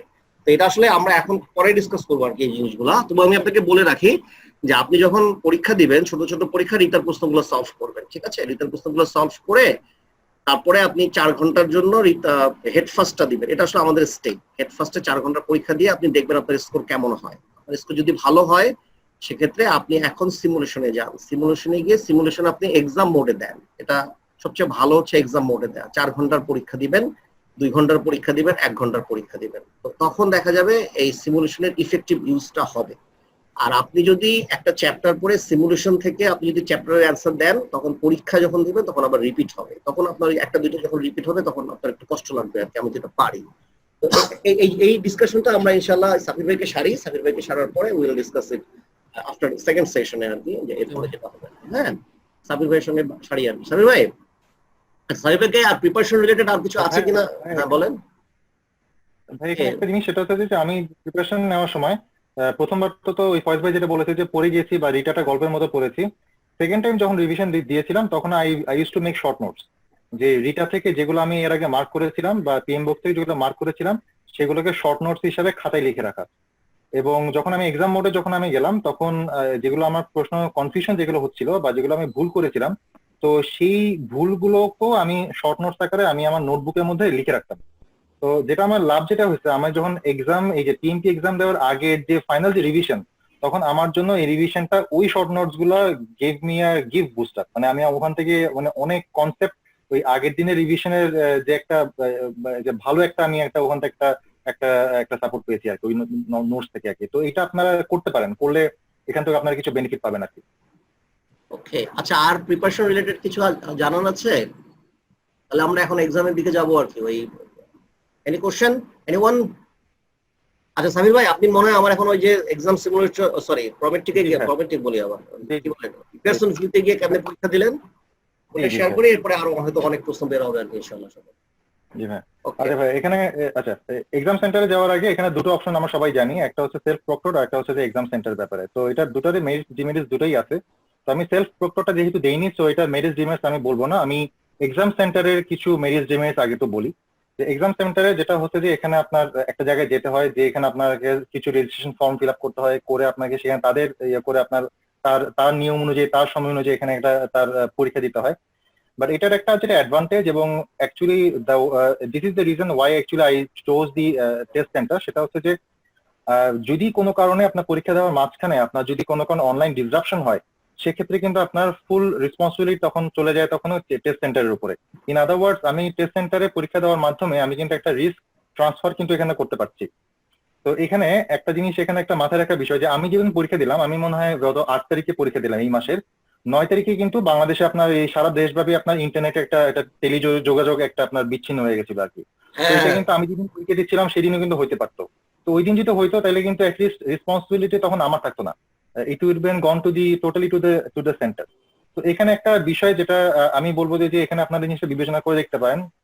আমি যদি এমন হতো যে আমার লোকেশন আজকে ঢাকার বাইরে, আমি যদি রংপুরে বা দিনাজপুর বা খুলনা চিটাগাং যদি হতাম, সেক্ষেত্রে অবশ্যই আমি হয়তো সেলফ প্রক্টরে আমি যেতাম, কারণ that would have been the most beneficial choice আর কি। বাট যেখানে আমার টেস্ট সেন্টার এখানে ঢাকা শহরের মধ্যেই আছে, তো সেখানে আমার কাছে মনে হয়েছে যে টেস্ট সেন্টারে যে দেওয়াটাই পারহ্যাপস রিজনেবল আর কি, এটা আমার কাছে মনে হয়েছে। বাট অনেকে সেলফ প্রক্টর এক্সামের ব্যাপারে অনেক অনেক অ্যাডভান্টেজ আছে, সো এটা আমি আপনাদের উপরে ছেড়ে দেবো যে আপনারা আসলে কোনটা করতে চান আর কি। এটা আমি জাস্ট আমারটা শেয়ার করলাম আর কি। আচ্ছা, এক্সাম সেন্টারের সিলেকশনটা, এক্সাম সেন্টার সিলেকশনের ব্যাপারে এখানে পিএমআই ওয়েবসাইটে আপনার এখানে গিয়ে আপনার এক্সাম সেন্টার সিলেকশন করতে হয়। তো এখানে ঢাকা শহরে টোটাল 5টা না 6টা এখানে লোকেশন আছে। তো লোকেশন সিলেক্ট করার আগে আমি ফয়েজ ভাইয়ের সাথে আমি এখানে কথা বলেছিলাম। তো ওই একটা কনভারসেশন হয়েছিল। তো that was a important conversation. আমি পিএমআই থ্রু দিয়ে আমি ওকে ওইখানে আপনার বুক করার আগে I made a call to that particular centre, যে আপনি খোলা আছেন কিনা, আপনি অমুক দিনে আপনি অ্যাভেলেবল আছেন কিনা। তো আমি in addition to the PMI ওয়েবসাইটে যে ইনফরমেশন আছে সেটা ইনফরমেশনটা তার উপর বেস করে, ওটার উপর বেস না হয়ে আমি ইন এডিশন হচ্ছে এক্সাম সেন্টারে আই গেভ এ কল এবং আই এনশিওর যে তারা ওই দিন তারা অ্যাভেলেবল আছে কিনা, 1 নাম্বার। 2 নাম্বার হচ্ছে যে সাবির, আমি এখানে একটু ইন্টারাপ্ট করলাম। হ্যাঁ, এটা আসলে আমি তোমাকে বলি, পিএমআই ওয়েবসাইট থেকে তোমাকে আসলে পিয়ারসন ভিউয়ে ডিরেক্ট করে দেওয়া হয়েছে। ইনফরমেশন কিন্তু পিএমআই এর ওয়েবসাইটে নাই। পিএমআই ওয়েবসাইটে যেটা আছে, তুমি যখন পেমেন্ট করে ফেলবা ওরা পিয়ারসন ভিউয়ের লিংক দিবে, পরে তুমি ওখানে ক্লিক করার পরে সে আসলে পিয়ারসন ভিউয়ের লিংক সাইটে নিয়ে যাবে। ওইখানে তুমি এই তথ্যগুলো পাইছো আর কি। ঠিক আছে। তো পিয়ারসন ভিউতে যেমন আপনার এখানে আইটি বাংলা আছে, এখানে পাই ইন্টারন্যাশনাল আছে, ওদের ওখানে ওই ওরা আছে যে আপনার বিভিন্ন ফ্র্যাঞ্চাইজের মাধ্যমে পিয়ারসন ভিউর এই টেস্ট গুলো কন্ডাক্ট করে। তো ওখানে সময় থাকে, সময় উল্লেখ করা থাকে যে এতটা থেকে এতটা সময় আপনার পরীক্ষা দিতে হবে, বিভিন্ন সময়ের বিভিন্ন স্লট দেওয়া থাকে আর কি। তো আপনি ওখান থেকে সময়ের স্লট সিলেক্ট করবেন। তো সিলেক্ট করার সময়, সিলেক্ট করার আগে I made a call to that centre যে ওনার ওই দিন খোলা আছেন কিনা। তারপর আমার একটু কনফিউশন হচ্ছিল, কারণ এখন যেহেতু করোনার সময় এবং সবকিছু মিলে আমার কাছে কনফিউশন হচ্ছিল। এটা আমি আমারটা বলতেছি। তো আমি তখন ওইটা আমি প্রসিড না করে what I did, I gave a pause and I physically visited that particular centre, যে আমি যে সেন্টারে আমি করতে চাচ্ছি আমি ফিজিক্যালি সেখানে গিয়েছিলাম, জাস্ট টু মেক শিওর যে হ্যাঁ this what is the centre, where is the centre, how is the centre. Oh very good. ভিতরে তো এখানে আছে যে আমি হয়তো ওই যেই জায়গায় পরীক্ষা দিতে হয় সেখানে তারা আমাকে ঢুকতে দেয়নি, but what I could achieve is I talked to the management, I talked to the receptionist, I learned about their procedures, sign off procedures কি। তো এই জিনিসগুলো এন্ড দ্য মোস্ট ইম্পর্টেন্ট তার লোকেশনটা কোথায় এবং আমার বাসা থেকে যেতে কতক্ষণ লাগে। তো এই জিনিসগুলো আমার ওই ভিজিটের কারণে I could gain those knowledge. তো এটা আপাত দৃষ্টিতে হয়তো আনইম্পর্টেন্ট মনে হতে পারে, বাট আমার কাছে মনে হয়েছে যে এটা একটা ভালো একটা প্র্যাকটিস, যেটা আপনি যদি করতে পারেন, যদি আপনি করেন, আপনার একটা সার্টেন একটা কনফিডেন্স থাকবে যে ওই এক্সাম সেন্টারের এই ব্যাপারে, যে কোথায় কোন জায়গায় কিভাবে তারা কন্ডাক্ট করে, কোথায় কন্ডাক্ট করে এবং ম্যানেজমেন্ট কারা। তো এটা আমার প্র্যাকটিস, যেটা আমি করেছিলাম আর কি। আমি একটু বলি সাফির, আমি যখন প্রথম পিএমপি পরীক্ষা দিলাম না 2012-তে, ট্রিপল এ ছিল, আমি নিজেও এই কাজটা করছিলাম। আমি পরীক্ষার সেন্টার ডেট পিক করার আগে আমি আসলে নিজের স্ট্রেসটা রিলিজ করার জন্য, কারণ তখন ওই যে হরতালের ব্যাপার স্যাপার ছিল, অনেক রাস্তাঘাটে অনেক জ্যাম ট্যাম থাকতো। আমি থাকতাম মোহাম্মদপুরে, সেন্টার হচ্ছে বনানীতে, এখন আমার যদি যেতে সময় লাগে, এই সব মাথায় কথায় রেখে আমি যখন পরীক্ষা দিব সেই টাইম ফিক্স করে আমি একদিন এমনি গেছিলাম যে দেখি যাই বুঝতে পারি কিনা। এবং আমি সেন্টারে গিয়ে সেন্টারটা দেখে, সেন্টারের ওইখানে আমাকে ভিতরে ঢুকতে দেয়নি, বাইরে একজন রিসেপশনিস্ট ছিলেন, একজন কাঠখোট্টা এক লোক দাঁড়ায় ছিল, সে আমার ভিতরে ঢুকতে দেয় নাই, তার সঙ্গে কথা বলে। তো আমার যেটা হয়েছে, আমার মনে হচ্ছে তোমার সঙ্গে আমার মিলে যাচ্ছে, আমার মোরাল একটা বুস্ট হয়েছিল যে যদি কোনো কারণে হরতাল হয় অথবা যদি এমন হয় রাস্তার মধ্যে, তখন খুব বিএনপি আওয়ামী লীগ খুব মারামারি হতো আর কি, তো যদি কোনো কারণে রাস্তায় কোনো গ্যাঞ্জাম হয় আমি হেঁটে চলে আসতে পারবো, এরকম আমার একটা মোরাল বুস্ট আপ হয়েছে। That's very good tips, I like it. সেন্টারটা একটু আগে থেকে নিজে থেকে ভিজিট করে দেখা, কনফিডেন্স বুস্ট আপ হয়। আর আমি একটা ওই যে রিস্ক কন্টিনজেন্সি প্ল্যান ডিফাইন করছিলাম, যদি হরতাল হয়, মারামারি হয়, তাহলে হোয়াট শর্টকাট আমি কেমনি যাবো, কোথা থেকে রিক্সা থেকে নামে কোথায় যাবো, কতটুকু হাঁটবো, এরকম একটা প্ল্যান করে ফেলছিলাম আর কি। যার ফলে পরীক্ষা দিন আমার এই টেনশনটা ছিল না। আলহামদুলিল্লাহ পরীক্ষা দিন কোনো সমস্যা হয় নাই, খুব স্মুথলি যাইতে পারছি এবং প্রায় 45 মিনিট আগে হয়ে চলে গেছিলাম। সবাই কিছু বসেছিল, তখন ওইটা আবার বোরিং, তখন বসে আছি, পরীক্ষা শুরু করতে পারতেছে না, তখন একটা বোরিং টাইম পার হয়েছিল। But I reach the centre in due time, এটা একটা ভালো ক্লাস। এটা মাথায় রেখেন ভাই, ইটস ভেরি গুড টিপস, সেন্টারটা ভিজিট করে দেখা আগে থেকে। ঠিক আছে সাবির ভাই, নেক্সট ইনশাআল্লাহ সামনে আগান, পরীক্ষা দিতে ভালো ঢুকে না। হ্যাঁ জি বলেন। জি শুনতে পাচ্ছি। জি ভাইয়া আগাবো। হ্যাঁ, জি জি। আচ্ছা, তো ভাইয়া এখন এখন নেক্সট কোয়েশ্চেন হচ্ছে যে আপনি এক্সাম সেন্টারটা আমি কখন সিলেক্ট করব?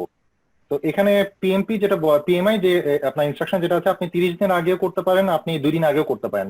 লেটার মিনিমাম হচ্ছে আপনার অ্যাটলিস্ট 48 আওয়ার্স আগে, 8 আওয়ার্স আগে আপনাকে এক্সামটা সিলেক্ট করতে হবে। তো 30 দিন আগেও করা যায়, বাট আমরা যেহেতু যারা অফিস করছি এবং আমাদের জবগুলো একটু আনপ্রেসিডেন্টেড, তো আমার জন্য একটু ডিফিকাল্ট ছিল যে 30 দিন আগে বা 45 দিন আগে এক্সাম সেন্টারটা সিলেক্ট করা আর কি।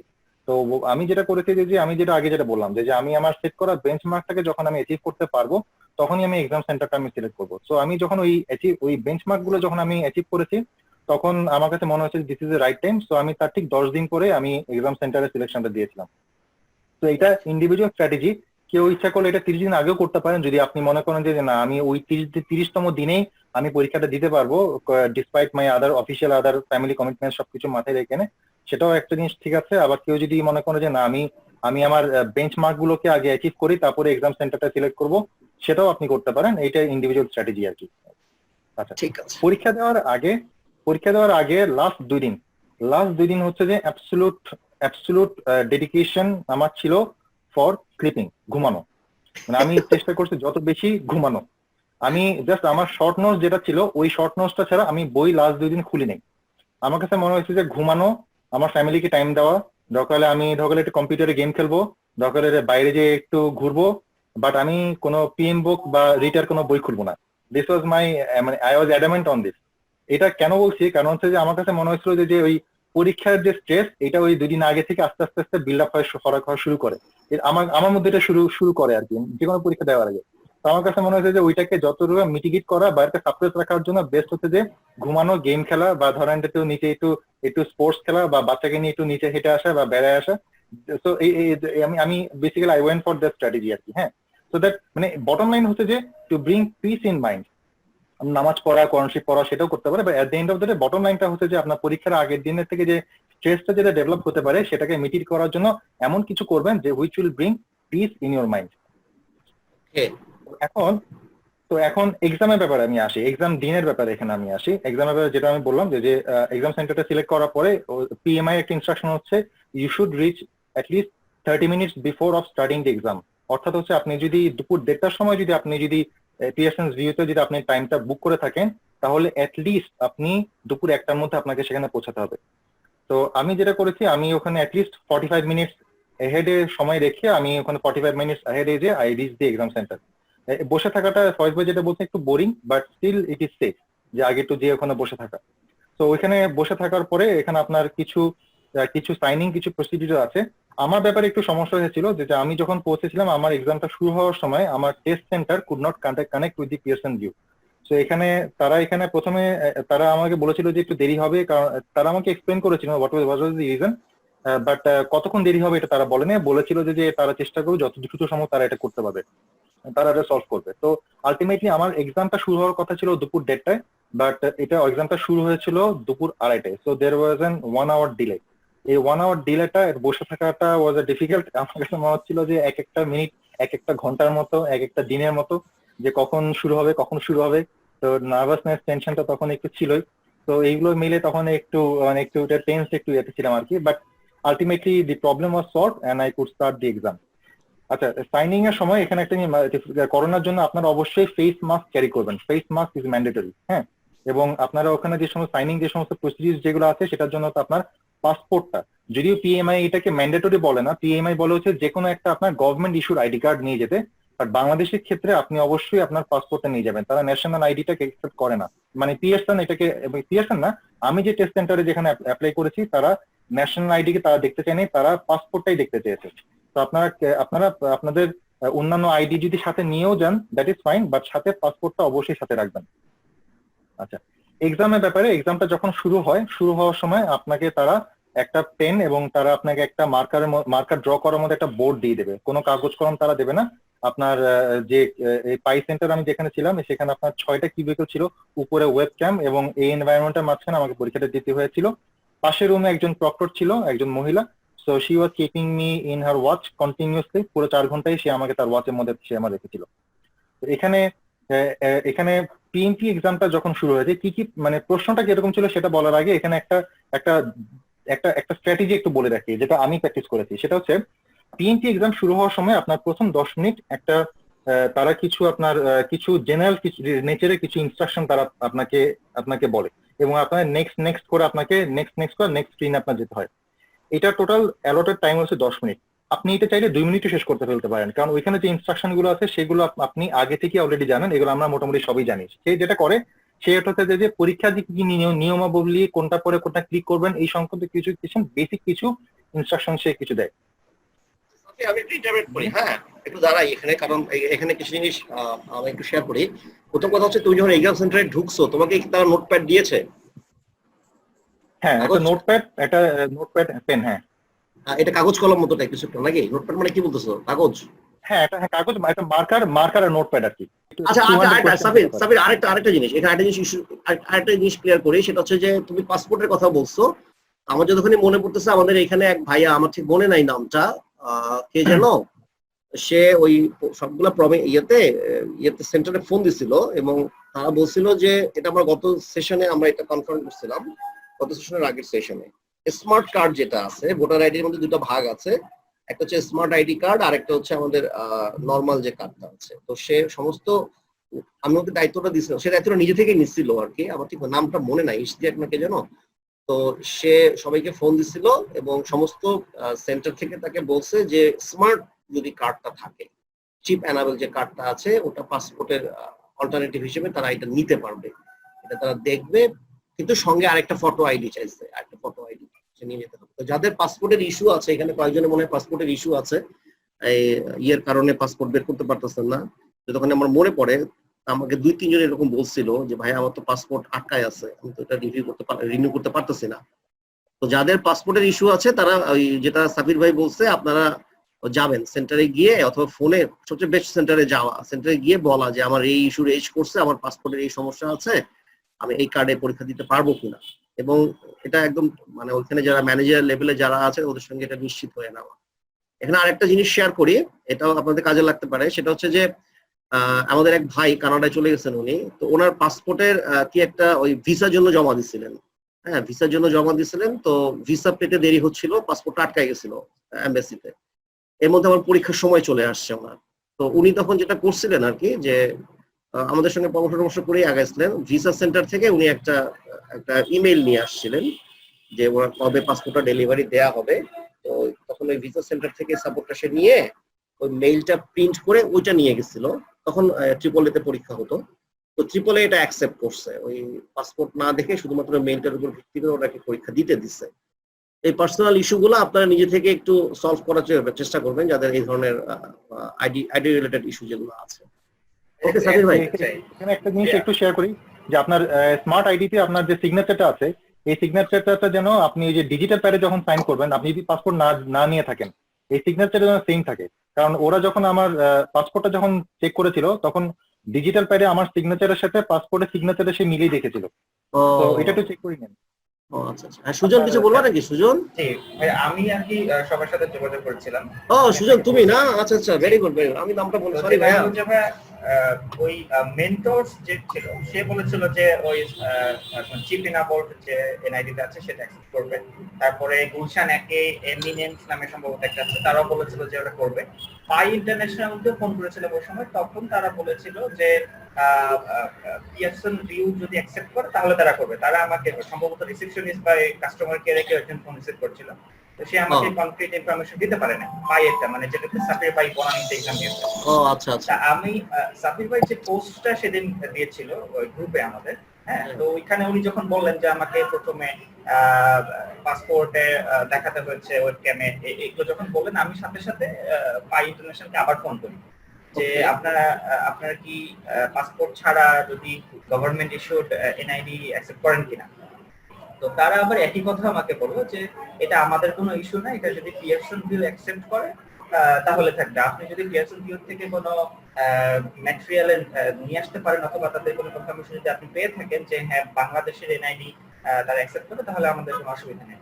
তখন আমি আগে আমাদের হ্যান্ডবুকটা দেখলাম, হ্যান্ডবুকে ওখানে তো লেখা আছে যে government issued national identification card এই শব্দটাই লেখা আছে পিএমআই হ্যান্ডবুকে যে এইটা থাকলেও অ্যাকসেপ্ট করবে, কিন্তু এটা তো পিএমআই এর ইস্যু, পিয়ারসন ভিউ তো কনফার্ম করলো না। তা আমি পিয়ারসন ভিউকে মেইল করছি, বাট পিয়ারসন ভিউ এখন আমার মেইল রিপ্লাই করে নাই। যে আমি ওখানে উল্লেখ করছি যে আমার বাংলাদেশে government issued national identification card আছে, তো এটাতে সিগনেচার আছে, এটাতে ছবি আছে এবং এটা অথরাইজড বাই বাংলাদেশ গভর্নমেন্ট, তো এটা অ্যাকসেপ্ট করবে কিনা, তো তারা এখনো রিপ্লাই করে নাই। তো আমি এখন কনফিউজ আসলে যে পাই ইন্টারন্যাশনাল শুধু এটা বলছে, বাট মেন্টরস এবং এমিনেন্স সম্ভবত বলছেন এরা দুজন আমাকে কনফার্ম করছে যে তারা এই স্মার্ট কার্ড যেটা চিপ এনাবল এনআইডি সেটা তারা অ্যাকসেপ্ট করবে। So it's a very good tips. আর আমার মনে হয় পিয়ারসন ভিউ থেকে তুমি রিপ্লাই পাবা কিনা, কারণ বাংলাদেশকে তো ওরা আসলে উপরের লেভেলে রাখে না প্রায়োরিটিতে। আশা করি পাবা ইনশাআল্লাহ, কিন্তু প্রায় 3 দিন হয়ে যাচ্ছে ভাইয়া মেইল করে, এখন কোনো রিপ্লাই আসেনি, কারণ আসবে কিনা জানি না। কিন্তু এটা পিএমআই যে গাইডলাইন পিয়ারসন ভিউ তো সেটাই ফলো করবে। So PMI guideline is very good, সেটা ঠিক আছে। হ্যান্ডবুকে স্পষ্ট করে লেখা আছে ভাইয়া যে হ্যাঁ এটা আমি জানি। পাসপোর্ট হতে হবে, মিলিটারি আইডি থাকলে হবে, অথবা ন্যাশনাল আইডেন্টিফিকেশন কার্ড। আমাদের যে কার্ডটা এটা তো ন্যাশনাল আইডেন্টিফিকেশন কার্ড। হ্যাঁ ওটা ঠিক আছে, তুমি যেটা বলছো না এটা ঠিক আছে। এটা আসলে পিএমআই তে আমার তো মনে আছে পিএমআই তে লেখা আছে যে তোমার এরকম একটা ইস্যু, যেটা আসলে কর্তৃপক্ষের ইস্যু করা একটা, আর ফটো আইডি একটা সেকেন্ড লাগবে আর কি। সেক্ষেত্রে আমাদের nationality is very much eligible, কিন্তু ট্রিপলে এটা নিত না। ট্রিপলে ওদের কথা ছিল যে আমরা যখন পরীক্ষা দিচ্ছি তখন তো আমাদের পাসপোর্ট এবং ন্যাশনালিটি দুটাই ছিল। তো ওরা ন্যাশনালিটি ট্রিপলে স্ট্রিক্টলি ট্রিপলের এটা ইয়েই ছিল আর কি, মানে প্রমিটিকের গাইডলাইনে ছিল যে তারা পাসপোর্ট ছাড়া অন্য কোনো কিছু ইস্যু করবে না। তো প্রমিটিকের যিনি ডিরেক্টর ছিলেন তখন, উনি আবার সামহাও ওনাকে আমি ইএমকে তে যখন ছিলাম, আরেক ভাই উনি কোর্স করছিলেন আর কি, উনি তখন আমাকে বলছিলেন যে আমাদের প্রমিটিকের গাইডলাইনই হচ্ছে যে আমরা পাসপোর্ট ছাড়া অন্য কোনো কিছু ইস্যু করি না। এখন পিএমআই কি বলতেছে না বলতেছে উই ডোন্ট কেয়ার অ্যাকচুয়ালি। কিন্তু পিয়ারসন ভিউ তো আবার অনেক ফ্লেক্সিবল, তারা দে শুড অ্যাকসেপ্ট ইট, এটা অ্যাকসেপ্ট করা উচিত আর কি। তো আমার মনে হয় এই জিনিসগুলো একটু মাথায় রাখেন আপনারা। হ্যাঁ, এই হ্যাসেল গুলা পরীক্ষার আগেই আপনারা সলভ করে ফেলবেন। এই পাসপোর্ট, এনআইডি, হাবি জাবি, এই জিনিস। যেমন আমি একটা জিনিস শেয়ার করি এখানে, এগুলো আসলে খুব পেইন দেয়। যেমন আমার নামের একটা প্রবলেম আছে। নামে কি প্রবলেম? পিএমআই তে আমি যখন নাম রেজিস্ট্রেশন করছি, সাবির ভাইয়ের নামও অনেক বড়, বিরাট দেখি নামটা। আমার নামও অনেক বড়, রূপম মোহাম্মদ ফয়জুর রহমান জলিল। তো আমি যখন পিএমআই তে রেজিস্ট্রেশন করছি তখন এই রূপম মোহাম্মদ ফয়েজুর ইউআর লাস্টের যে ইউআর এই দুটো আর আসে না, মানে কি বলে অক্ষর বাদ করে গেছে। আমার পাসপোর্টে পুরোটা আছে রূপম মোহাম্মদ ফয়জুর রহমান জলিল। তো হোয়াট আই হ্যাভ ডান, আমি ওই পিএমআই তে আমার যে ওরা যেটা পাঠাইছে আমার পরীক্ষার জন্য এলিজিবল, আর আমি পাসপোর্ট, এই দুইটা আমি নিয়ে ওই পরীক্ষার আগেই ট্রিপলেতে গেছিলাম। ওই যখন গেছিলাম আমি তখন এটাও নিয়ে আমি ওদেরকে দেখাইছিলাম যে ভাই দেখেন আমার নামে তো এই সমস্যা আছে, আপনারা ঝামেলা করবেন কিন্তু। তো ওনারা বলছে যে না, এটা কোনো সমস্যা নাই, আপনি আসেন পরীক্ষা দেন। এগুলো পরীক্ষার আগে আমি সলভ করে ফেলছি যাতে পরীক্ষার দিন আমার মাথা ঠান্ডা থাকে। আর সাবির ভাই ওইটা যেটা বলছে দ্যাট অলসো আই হ্যাভ ঠিক, ওনার সঙ্গে আমার মিলে যাচ্ছে। দুজনই আর্মি ব্যাকগ্রাউন্ডের জন্য কোনো হইতে পারে। আমি পরীক্ষার 2 দিন আগে ঘুমাইছি শুধু, হ্যাঁ, খাইছি দাইছি ঘুমাইছি, কোনো পড়াশোনা করি নাই। কারণ আমার যেটা মনে হতো যে পরীক্ষার 2 দিন আগে পড়া আসলে কিছু শিখা যায় না, শুধু স্ট্রেসটাই বাড়ে। So what I have done, আমি পড়ি নাই। নেক্সট সাবির ভাই, তারপরে আমরা আগাই। কি চেক চুক করলো, কেমনে পরীক্ষা দিলেন তো হইলো না, ও ডাম্পিং করছেন। তারপরে প্রশ্ন, হ্যাঁ এখন প্রশ্নের কথা বলেন। 4 ঘন্টার প্রশ্ন, কেমন কোন প্রশ্ন আসলো? তো 200 কোশ্চেনের যেটা সেটা হচ্ছে যে যেটা আমি আগে বললাম যে কোশ্চেন কোনোটাই চোথা থেকে কমন পড়ে নাই। হ্যাঁ, এবং সিচুয়েশনাল কোশ্চেনই হচ্ছে আপনার ম্যাক্সিমাম। হ্যাঁ, এই সিচুয়েশনাল কোশ্চেন গুলো মানে কিছু মনে হয়েছে যে কিছু কোশ্চেন, ইনফ্যাক্ট অনেক কোশ্চেনে ইন্টার রিলেটেড, মানে কোশ্চেনটা হচ্ছে বোথ রিস্ক এবং কমিউনিকেশন একসাথে অ্যাড্রেস করছে। আবার কোথাও হচ্ছে যে আপনার শিডিউল এবং কস্ট একসাথে অ্যাড্রেস করছে। এরকম কিছু মাল্টিপল নলেজ এরিয়াকে কিছু একসাথে নিয়ে এসেও বেশ কিছু সিচুয়েশনাল এক্সাম কিছু ওখান থেকে হয়। আচ্ছা, এখানে একটা কোশ্চেন সবাই জিজ্ঞেস করে যে অ্যাজাইল নেচার থেকে কি কোশ্চেন হয়। তো আমি অ্যাজাইল নেচার থেকে কিছু কোশ্চেন পেয়েছি, বাট অ্যাজাইল নেচার নিয়ে যেই কোশ্চেন গুলো এসছে সেগুলোর জন্য আমার কাছে মনে হয় না যে অ্যাজাইল প্র্যাকটিস গাইড বলে যেটা একটা পিএমআই তে যেটা আছে অনলাইনে যেটা পাওয়া যায়, সেটার জন্য ইনডেপথ স্টাডি করার কোনো প্রয়োজন আছে। পিএমবুকে আপনার প্রতিটা চ্যাপ্টারে কিন্তু অ্যাজাইল কিভাবে হবে সেই সম্পর্কে কিন্তু সে একটা ওই প্রত্যেকটা নলেজ এরিয়ায় প্রথমে কিন্তু সে একটা ধারণা দিয়ে রেখেছে। প্লাস হচ্ছে আপনার শিডিউলের মধ্যেও কিছু কথা ওখানে কিছু আছে, অ্যাজাইল রিলিজ প্ল্যানিং এর উপরে কিছু তাদের কিছু সুন্দর কথা আছে। আর অ্যাপেন্ডিক্সে আপনি ওখানে 4-5 পাতার একটা অ্যাজাইলের উপরে তার একটা সামারি করা কিছু গাইডলাইন কিছু দেওয়া আছে। আমার মনে হয় যদি কেউ ঠিক মতো বুঝে পড়ে তাহলেই তার জন্য পিএমবুকের অ্যাজাইলের কোশ্চেন গুলো অ্যান্সার করাটা ইজি হবে। ও Second thank you issue Sabir হচ্ছে- ভাই, thank you, it's a very মানে মানে মানে big relief for me actually. আমি সবাইকে বলি এটা যে দেখেন এখন তো এটা পিএমপি পরীক্ষা, তো এটা তো প্রেডিক্টিভ বোর্ডে এখনো আছে। তো এটা আমি গত ক্লাসেও বলছিলাম যে যেগুলো টেইলরিং কনসিডারেশনের মধ্যে সবগুলোতে অ্যাজাইল এবং অ্যাডাপটিভ টেইলরিং কনসিডারেশন গুলো আছে। লাস্টে অ্যাপেন্ডিক্স এর মধ্যে কোন কোন নলেজ এরিয়াতে কিভাবে কোনটা টেইলরিং করতে হবে আলাদা করে বলে দিছে সে। আর কিছু রিলিজ টুল এর মধ্যে বেশি রিলিজ অ্যাজাইল টুল, বেশি অ্যাজাইল টুল আছে স্কেডিউলে আর রিসোর্সে। তো কেউ যদি পিএমবকের এই জিনিসগুলো ভালো মতো দেখে পড়ে তাহলে অ্যাজাইলটা হয়ে যাওয়ার কথা। যেহেতু আমি অ্যাজাইল নিয়ে পরীক্ষা দেই নাই, আমার পিপি পরীক্ষার সময় অ্যাজাইলে কোনো কিছু ছিল না, যার ফলে আমি এটা কনফার্ম করতে পারতেছিলাম না। কিন্তু সবাই অ্যাজাইল প্রশ্ন পাচ্ছে, কিন্তু পিএমআই এর গাইডলাইন অনুযায়ী till now this should be fine. এরপরে গত ক্লাসে ওই আমাকে বকা দিছে, জুন্নুর বকা দিছে মানে বলছে ভাই আপনার এখানে অ্যাজাইলের প্রশ্ন নাই। থ্যাংক ইউ, তুমি আমি ভিডিও করে রাখতেছি, তো আমি একটু সবাই দেখাবো। নেক্সট ভাই সেটা হচ্ছে যে রিটার বইতে প্রত্যেকটা চ্যাপ্টারই আপনি দেখবেন টিপস অফ দি এক্সাম অর্থাৎ ট্রিক্স অফ দি এক্সাম বলে একটা ছোট ছোট ছোট কিছু সুন্দর কিছু পয়েন্ট দিয়ে রেখেছে প্রত্যেকটা চ্যাপ্টারই। এবং প্রত্যেকটা চ্যাপ্টারই আপনার কম বেশি করে সে বলেছে যে এই পার্টিকুলার চ্যাপ্টার থেকে এই অংশ থেকে কিন্তু একটা দুটো করে কিন্তু কোয়েশ্চেন আসতে পারে। রিটার যে গাইডলাইন আমার কাছে এটা মনে হচ্ছে যে 100% না হলো ইট ইজ বেশ অ্যাকুরেট। এবং এই টিপস অফ দ্য ট্রিক্স যেগুলো আছে এগুলো আপনারা একটু ভালো করে একটু নোট করে নিন, তাহলে এটা আপনাকে হেল্প করবে। বিশেষ করে রিটার আপনার প্রথম দিকে ফার্স্ট বা সেকেন্ড চ্যাপ্টার এরকম আছে যে আইটিটিউ থেকে 10-12টা কোয়েশ্চেন, পিআইসিসি থেকে কতগুলো কোয়েশ্চেন আসবে, এবং কিছু তার একটা অ্যাজাম্পশন তৈরি করা আছে। আমার কাছে মনে হচ্ছে যে অ্যাজাম্পশনটা is more or less correct. বিশেষ করে আমি যখন পরীক্ষা দিয়েছি সেখানে আপনার পারফর্ম ইন্টিগ্রেটেড চেঞ্জ কন্ট্রোল, এখান থেকে আমি অনেক প্রশ্ন পেয়েছি। তো আমার কাছে মনে হচ্ছে যে এই পিআইসিসি যে আপনার ইন্টিগ্রেশন ম্যানেজমেন্টের এইখান থেকে একটু যদি কেউ যেটা ভালো করে পড়েন, বিশেষ করে রিটাতে এটা সুন্দর করে কিন্তু সে একটু গল্পের মতো এক্সপ্লেন করেছে যে কোনো একটা চেঞ্জ রিকোয়েস্টের যখন একটা সিচুয়েশন যখন আসে, তো প্রথমে একজন প্রজেক্ট ম্যানেজার কি করবে, সে কি আগে ইম্প্যাক্ট করবে না আগে ইম্প্যাক্ট অ্যানালিসিস করবে, নাকি সরাসরি আগে চেঞ্জ রিকোয়েস্টের জন্য সে চলে যাবে। তো এখানে রিটার বইতে এখানে একটু সুন্দর করে এক্সপ্লেন করা আছে, এইটা একটু ভালো করে মাথায় রাখবেন। আমার কাছে মনে হচ্ছে এখন যারা এক্সাম দিতে যাবেন তারা এই চেঞ্জ রিকোয়েস্টের উপরে প্রচুর কোয়েশ্চেন পাবেন।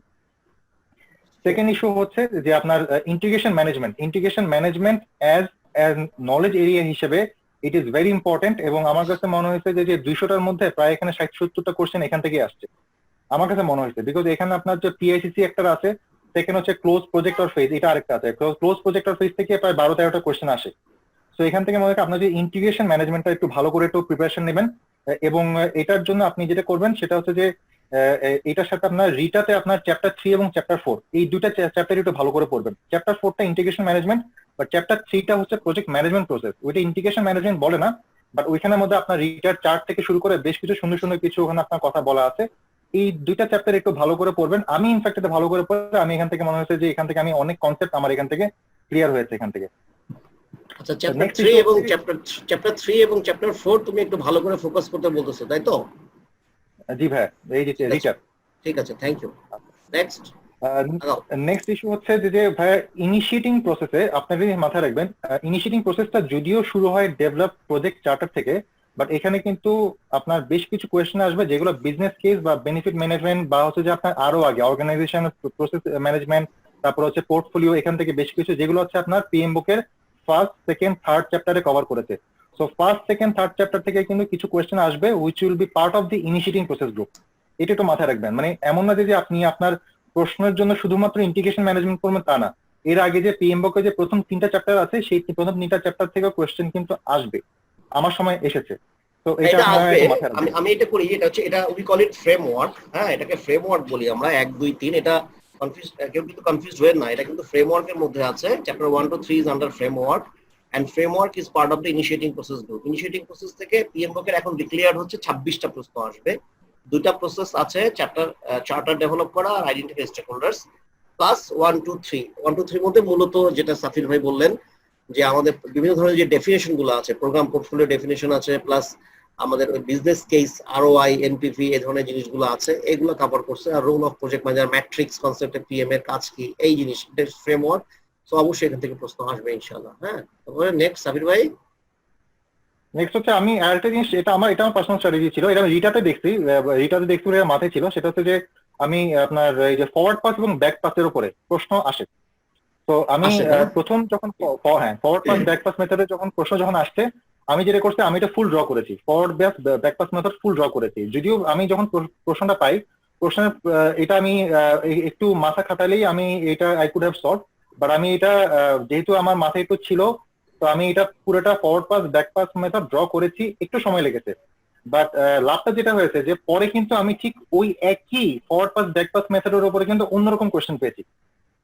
ওই ডায়াগ্রামটা তখন- কাজে লাগছে, ওই ডায়াগ্রামটা কাজে লাগছে। তখন এই ডায়াগ্রামটা আমার কাজে লাগছে, আমার তখন পরে কোয়েশ্চেনটি কিন্তু আমি কিন্তু কুইক অ্যান্সার দিতে পারছি। এটা তো এটা একটা আপনার- জিনিস- আপনার সঙ্গে আমার বেশ মিলতেছে। আমিও এই ধরনের একটা জিনিস পাইছিলাম এবং আমি এই ধরনের একটা টিপস অবশ্যই রিতাকে আমি পাইছিলাম। রিতা বলে দিছিল যদি একটা প্রশ্নের মধ্যে অনেক বড় ডায়াগ্রাম আঁকতে হয় তাহলে মোটামুটি কনফার্ম থাকেন আপনি এই ধরনের একটা প্রশ্ন এই সেটে আরেকটা পাবেন, মানে he will cover it up. আমি তখন একটা ডায়াগ্রাম আঁকছিলাম এবং পরবর্তীতে আমি এই ডায়াগ্রামের উপর আরেকটা প্রশ্ন পাইছিলাম। তো আপনারও দেখা যাচ্ছে এরকম হয়েছে আর কি, মানে এখানে একটা ব্যালেন্স করে আর কি। সে যদি আপনার কোন একটা জায়গায় সে বেশি সময় নিয়ে নেয় তাহলে ওই কোশ্চেনটাই সে রিপিট করে আরেকটু ঘুরায় আরেকটা প্রশ্ন করে যাতে আপনার এটা কাভার হয়ে যায়। এটা আবার একটা সমস্যা কি, যদি আপনি প্রথমবার ডায়াগ্রামটা না আঁকেন, না এঁকে যদি আপনি অ্যান্সার দিয়ে দেন then you are going to miss two, আপনি দুটো মিস করবেন। তো এটা একটা ভালো টিপস কিন্তু। ঠিক আছে সাবির ভাই, আচ্ছা, নেক্সট। নেক্সট আসি হচ্ছে ভাই যে আপনার ব্রেক স্ট্র্যাটেজি। তো মাঝখানে একটা 10 মিনিটের একটা ব্রেক আছে, যেটা একটু বলে রাখি, এটা একটা নতুন গত এপ্রিল মাস থেকে শুরু হয়েছে। আমি যেটা দেখলাম অনলাইনে পিয়ারসন ভিডিওতে, যে 10 মিনিটস একটা ব্রেক আসবে। এই 10 মিনিটস একটা ব্রেক, এটা হচ্ছে একটা ম্যানেজমেন্টের একটা বিষয় আছে। সেটা হচ্ছে যে this is a good break. আমি বলবো দিস ইজ এন অপরচুনিটি, কারণ এই 10 minutes is not counted, this is not counted within the exam period. So আপনি যেটা এই একই ব্রেকটা হয়তো আগে আপনাকে নিতে হতো, বাট সেখানে তো আপনার ক্লকটা কিন্তু ঠিকই আপনার চলতো, বাট এখন ওই সময় কিন্তু আপনার ক্লকটা কিন্তু আপনার পজ থাকবে। তো এই সময় আপনি অবশ্যই একটু ফ্রেশ হয়ে আসবেন, একটু ভালো করে খাবার দাবার রাখবেন ব্রেকে।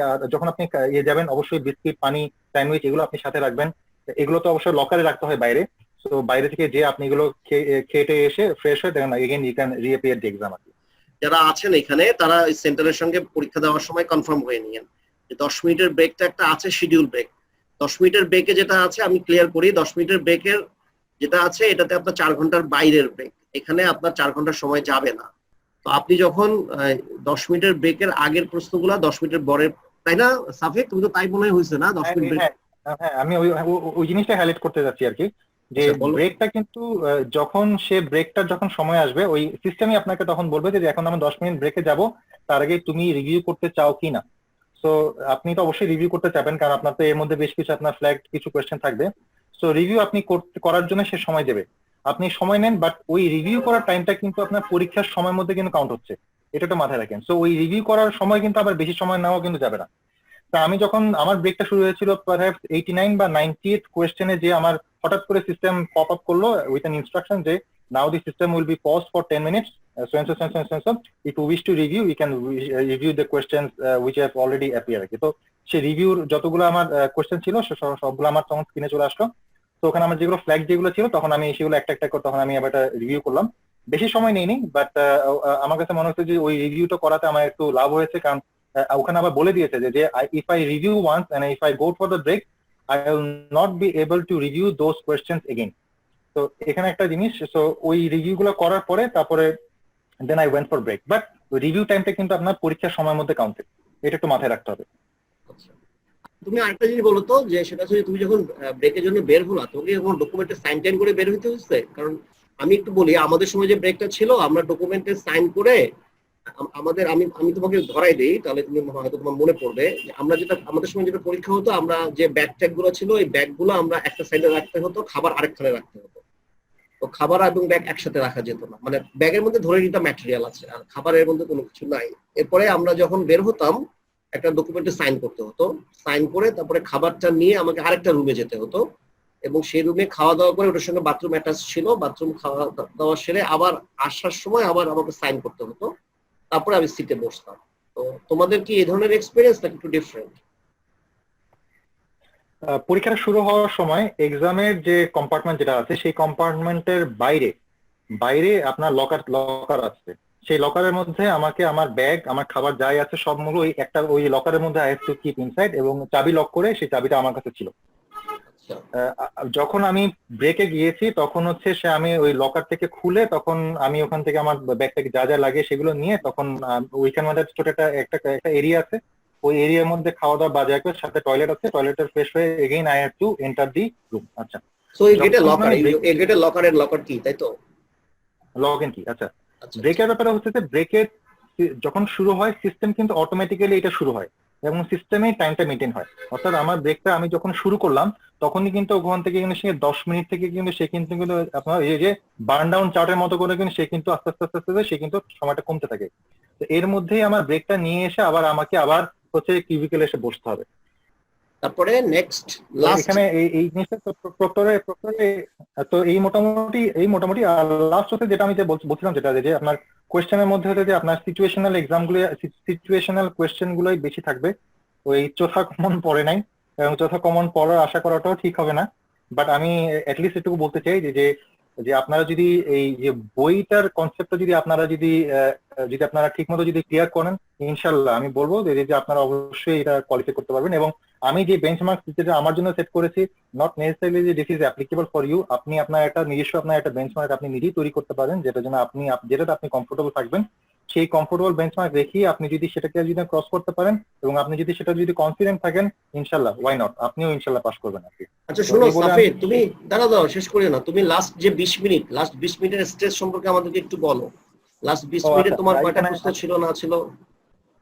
আচ্ছা, তো এখানে আচ্ছা এখানে একটা জিনিস, তো 10 মিনিটস ব্রেকের পরে তারপরে তো বেসিক্যালি আমাকে বাকি আরো 110টা প্রশ্ন তখন অ্যান্সার করতে হয়েছিল। তো সেই সময় মাঝখানে আমি 2 মিনিটস ব্রেক নিয়েছি বা দেরি হোক আর কি। তো আমি যখন পরীক্ষাটা যখন শেষ করি তখন আমার হাতে 20-25 মিনিটের মতো হাতে সময় ছিল আর কি। তো এই সময়ের মধ্যেও আই রিভিউ দোজ কোয়েশ্চেন, এবং এমন না যে আমি 20টা কোয়েশ্চেন হয়ে গেছে তারপরে প্রশ্ন শেষ, তার ভালো লাগতেছে না, ওকে ক্লিক দিয়ে এন্ড বাটন, আমি এই এন্ড বাটনটা আমি ক্লিক করিনি। আমার কাছে মনে হচ্ছিল যে সময় যেহেতু হাতে আছে, তো why not to review. Even আমার কাছে আচ্ছা, রিভিউ করার ক্ষেত্রে এখানে একটা জিনিস আমি বলে রাখি যে রিভিউ তো ফ্ল্যাগিং কিছু ছিল, আমি তো ফ্ল্যাগ করে গিয়েছি যেগুলো আমার কনফিউশন ছিল। প্লাস হচ্ছে যে জাস্ট ইন কেস আমি আমার যে পেন পেপার যেটা আছে সেখানের মধ্যে 2-1টা কোশ্চেন যেটা আমি ফ্ল্যাগ করিনি, বাট মনে হচ্ছে যে আমি যদি সময় পাই আমি একটু রিভিউ করবো, সেগুলো আমি 2-1টা কোশ্চেন দেখে, এগুলো হচ্ছে সেমি রিভিউ টাইপের কিছু কোশ্চেন। আমার কাছে মনে হচ্ছিল যে হ্যাঁ আমি perhaps I have click the right answer, but আমি যদি সময় পাই I will review those questions again. তো ওরকম কয়েকটা কোয়েশ্চেন আমি খাতায় মানে যে মার্কার যেটা আমাকে দিয়েছিল সেখানের মধ্যে আমি এখানে নোট করে রেখেছিলাম। তো ফ্ল্যাগ করেছিলাম যেগুলো আমার মানে একদম ডেফিনিট কনফিউশন ছিল যে I am not sure about those answers. আবার যেগুলো মনে হচ্ছিল যে এটা সেমি কনফিউশন, আমি শিওর না যে আমি অ্যান্সার মানে রাইট হয়েছে কি হয় নাই, বাট মনে হচ্ছে রাইট হয়েছে, বাট আমি সময় পেলে আমি রিভিউ করবো, সেগুলো আমি খাতার মধ্যে সেগুলো আমি নোট করে নিয়েছিলাম। তো আমি যখন 24 মিনিট যখন আমার হাতে সময় ছিল তখন আমি ওই ফ্ল্যাগ করা যেগুলো আছে, যেগুলো আমার ডেফিনিট কনফিউশন যেগুলো ছিল সেগুলো আমি রিভিউ করেছি আগে। সেগুলো রিভিউ করার পরে সেখানে 2-1টা আমার মনে হয়েছিল যে হ্যাঁ অ্যান্সার চেঞ্জ হবে, তো আমি অ্যান্সার চেঞ্জ করেছি। তারপরে হচ্ছে যে আমি ওই যে 20-25 এই যে আমার হাতে যে 3-4টা যেগুলো ছিল যেগুলো আমাকে একটু সেমি কনফিউশন মনে হচ্ছিল সেগুলো তখন আমি রিভিউ করেছি আর কি। তো এটা হচ্ছে বিষয়। আর টোটাল তোমার কয়টা রিভিউ তুমি করছিলা মনে আছে? মানে মার্ক করছিলা কয়টা, ফ্ল্যাগ দিছিলা এরকম 20, 25, 15? What is the number, can you remember? 20টার বেশি না ভাই, 20টা এখানে বেশি করে আসলে লাভ নেই, 20টার বেশি না। তো আমি যদি মনে 20টার বেশি না, আর হাতে মনে হয় আরো 5টা মনে হয় ছিল আর কি, যেগুলো আমার কাছে মনে হচ্ছিল যে একটু সময় পেলে দেখবো আর কি। 20টার বেশি না, এখানে আসলে বেশি ফ্ল্যাগ করে লাভ নেই। এই 20টার মধ্যে তুমি প্রশ্নের উত্তর চেঞ্জ করছিলা কয়টা? 2-3টা হবে, 4-5টা হবে, 4-5টা হবে, 4-5টা হবে না? 4-5টা সো দ্যাটস হোয়াট তোমার তাহলে তোমার রিভিউটা it's what for you, right?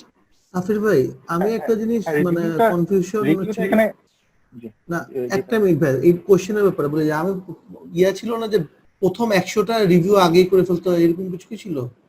হ্যাঁ, এখানে আমি বলি, আমি একটা লাইট নোট একটা শেয়ার করি ভাই। আমার কাছে মনে হচ্ছিল যে প্রথম 100টা করার পরে তারপরে পারহাপস ব্রেকটা হবে, বাট আমি যখন দেখলাম যে হঠাৎ করে 90টা কোশ্চেন যাওয়ার পরে দেখলাম যে ব্রেক শুরু হয়ে গেছে, আই গট কনফিউজ। আমি যখন প্রক্টরকে ডাকলাম যে এটা কি হলো, আমি তো জানি তো 100টা কোশ্চেন দিলে তখন ব্রেক শুরু হওয়ার কথা, হ্যাঁ উনিও মানে সঠিক অ্যান্সার তখন দিতে পারে নাই। I got a bit nervous যে 10টা কোশ্চেনকে আমি মিস করলাম, সিস্টেম থেকে বের হয়ে গেল। হ্যাঁ, পরে যে 10টা কোশ্চেন অ্যান্সার না দিতে পারে তাহলে কি হবে? তো পরে কনফিউশনটা এটা সলভ হয়ে গেছে, কারণ হচ্ছে যখন আমি প্রশ্ন যখন শুরু করলাম তখন ওই 90তম কোশ্চেন থেকে তখন আবার পরীক্ষা শুরু হয়েছে আর কি। তুমি ওই 90টা ওইটাও রিভিউ করছিলা? ওই 90 আগের 90টা মানে সব মিলে 20টা বললা, তাই তো? মানে আগের 90টা এবং আগে যে সব মিলে 200টার মধ্যে অ্যারাউন্ড 20-22টার মতো হয়তো আমার টোটাল রিভিউটা ছিল আর কি। তো রিভিউ ব্যাপারে একটু বলি, এখানে আসলে বেশি রিভিউ ফ্ল্যাগিং করে আসলে লাভ নেই, কারণ আমার কাছে মনে হয় যে প্রথমবার আপনি যে অ্যান্সারটা দিচ্ছেন that is more or less correct হয় আর কি, কারণ ওটাই আপনার হচ্ছে যে আপনার নলেজ থেকেই আলটিমেটলি সেই ইয়েটা আসে আর কি। তো এমন না যে আপনি কোনো যখন আপনি রিভিউ দিবেন just for the sake of the review দেওয়ার জন্য রিভিউ দেন না। আপনি যখন একটা কোশ্চেন যখন সলভ করেই নেক্সট কোশ্চেন আপনি যান। আপনার যদি মনে হয় যে কনফিউশন, তখন আপনি ওটাতে রিভিউ দেন, মানে কোশ্চেন সলভ না করে রিভিউ দিয়ে আপনি দেন না, ঠিক আছে? কারণ ফার্স্ট টাইমে আপনি যেটা দেবেন ওটাই মোরলেস আপনার কারেক্ট হয়। এটা কিন্তু এটা একটা বটম লাইন আর কি। হ্যাঁ, আমার ব্যাপারে আমার কাছে যেহেতু আমার একটা পয়েন্টের সময় পেয়েছিলাম, যে আমার কাছে রিভিউ করে একটা মনে হচ্ছিল যে পারহাপস একটু অ্যান্সার চেঞ্জ করলে পরে এটা ভালো হয়, but in most of the cases হচ্ছে মানে 9 আউট অফ 10 হচ্ছে যে আপনি প্রথমবার যেটা আপনি অ্যান্সার দিচ্ছেন সেটাই মোরলেস কারেক্ট হয় কিন্তু। This is very good tips. ঠিক আছে, আমাদের সঙ্গে মিলছে, কারণ আমরাও এটা রিভিউ কম দিতে বলি। আর তোমার যেটা আমি হিসাব করলাম যে তুমি 2%, তুমি যদি 20টা যদি রিভিউ করো, দ্যাট ইজ 10% তুমি রিভিউ এর জন্য পিক করছো। আর তুমি রিভিউ চেঞ্জ করছো 4 থেকে 5টা, সো ইটস 2%, অ্যারাউন্ড 2% তুমি চেঞ্জ করছো। This is very negligible, this is okay আর কি। যে যখনই আপনি কোনো এক্সাম সেন্টারে পরীক্ষা দিতে যাবেন, this is your personal call actually. আমরা আপনাদের সঙ্গে এক্সপিরিয়েন্স গুলো শেয়ার করব, কিন্তু এটাই যে সবখানে আপনি ফেস করবেন তা না। You may have your own experience, সেটা আমরা আবার শেয়ার করব। এখন the floor is open to everyone. আপনারা মন খুলে প্রশ্ন করতে পারেন সাফির ভাইকে, তার কি জানার আছে, তারপরে আমরা সেশনটা কন্টিনিউ করব ইনশাআল্লাহ। যদি আর কারো কোনো প্রশ্ন থেকে থাকে আর কি। এভরিথিং ইজ কভারড নাকি ভাইয়া? হ্যাঁ, আপনার এই 10 মিনিটের ব্রেকটা ঠিক কতক্ষণ পরে স্টার্ট হয়? 90টা প্রশ্ন হয়ে যাওয়ার পরে আপনার যতক্ষণ সময় লাগে লাগুক। হ্যাঁ, 90টা প্রশ্ন যখন চলে আসবে, আপনি যখন 90টা নাম্বার প্রশ্ন চলে যাবেন, তখন you will get this notification. এই 90টা প্রশ্নের পরে ব্রেকে যাবে আর কি। হ্যাঁ, এখন বলেন। আগে সাফির ভাই, পিআই সেন্টারের এনভায়রনমেন্টটা কেমন ছিল? মানে কোয়াইট, মানে আচ্ছা, এনভায়রনমেন্ট। আচ্ছা, environment ambience was good and exam সেন্টারে it was noise free, external কোনো ইনফ্লুয়েন্স কোনো কিছু ছিল না, অ্যাবসলিউটলি সাউন্ডলেস।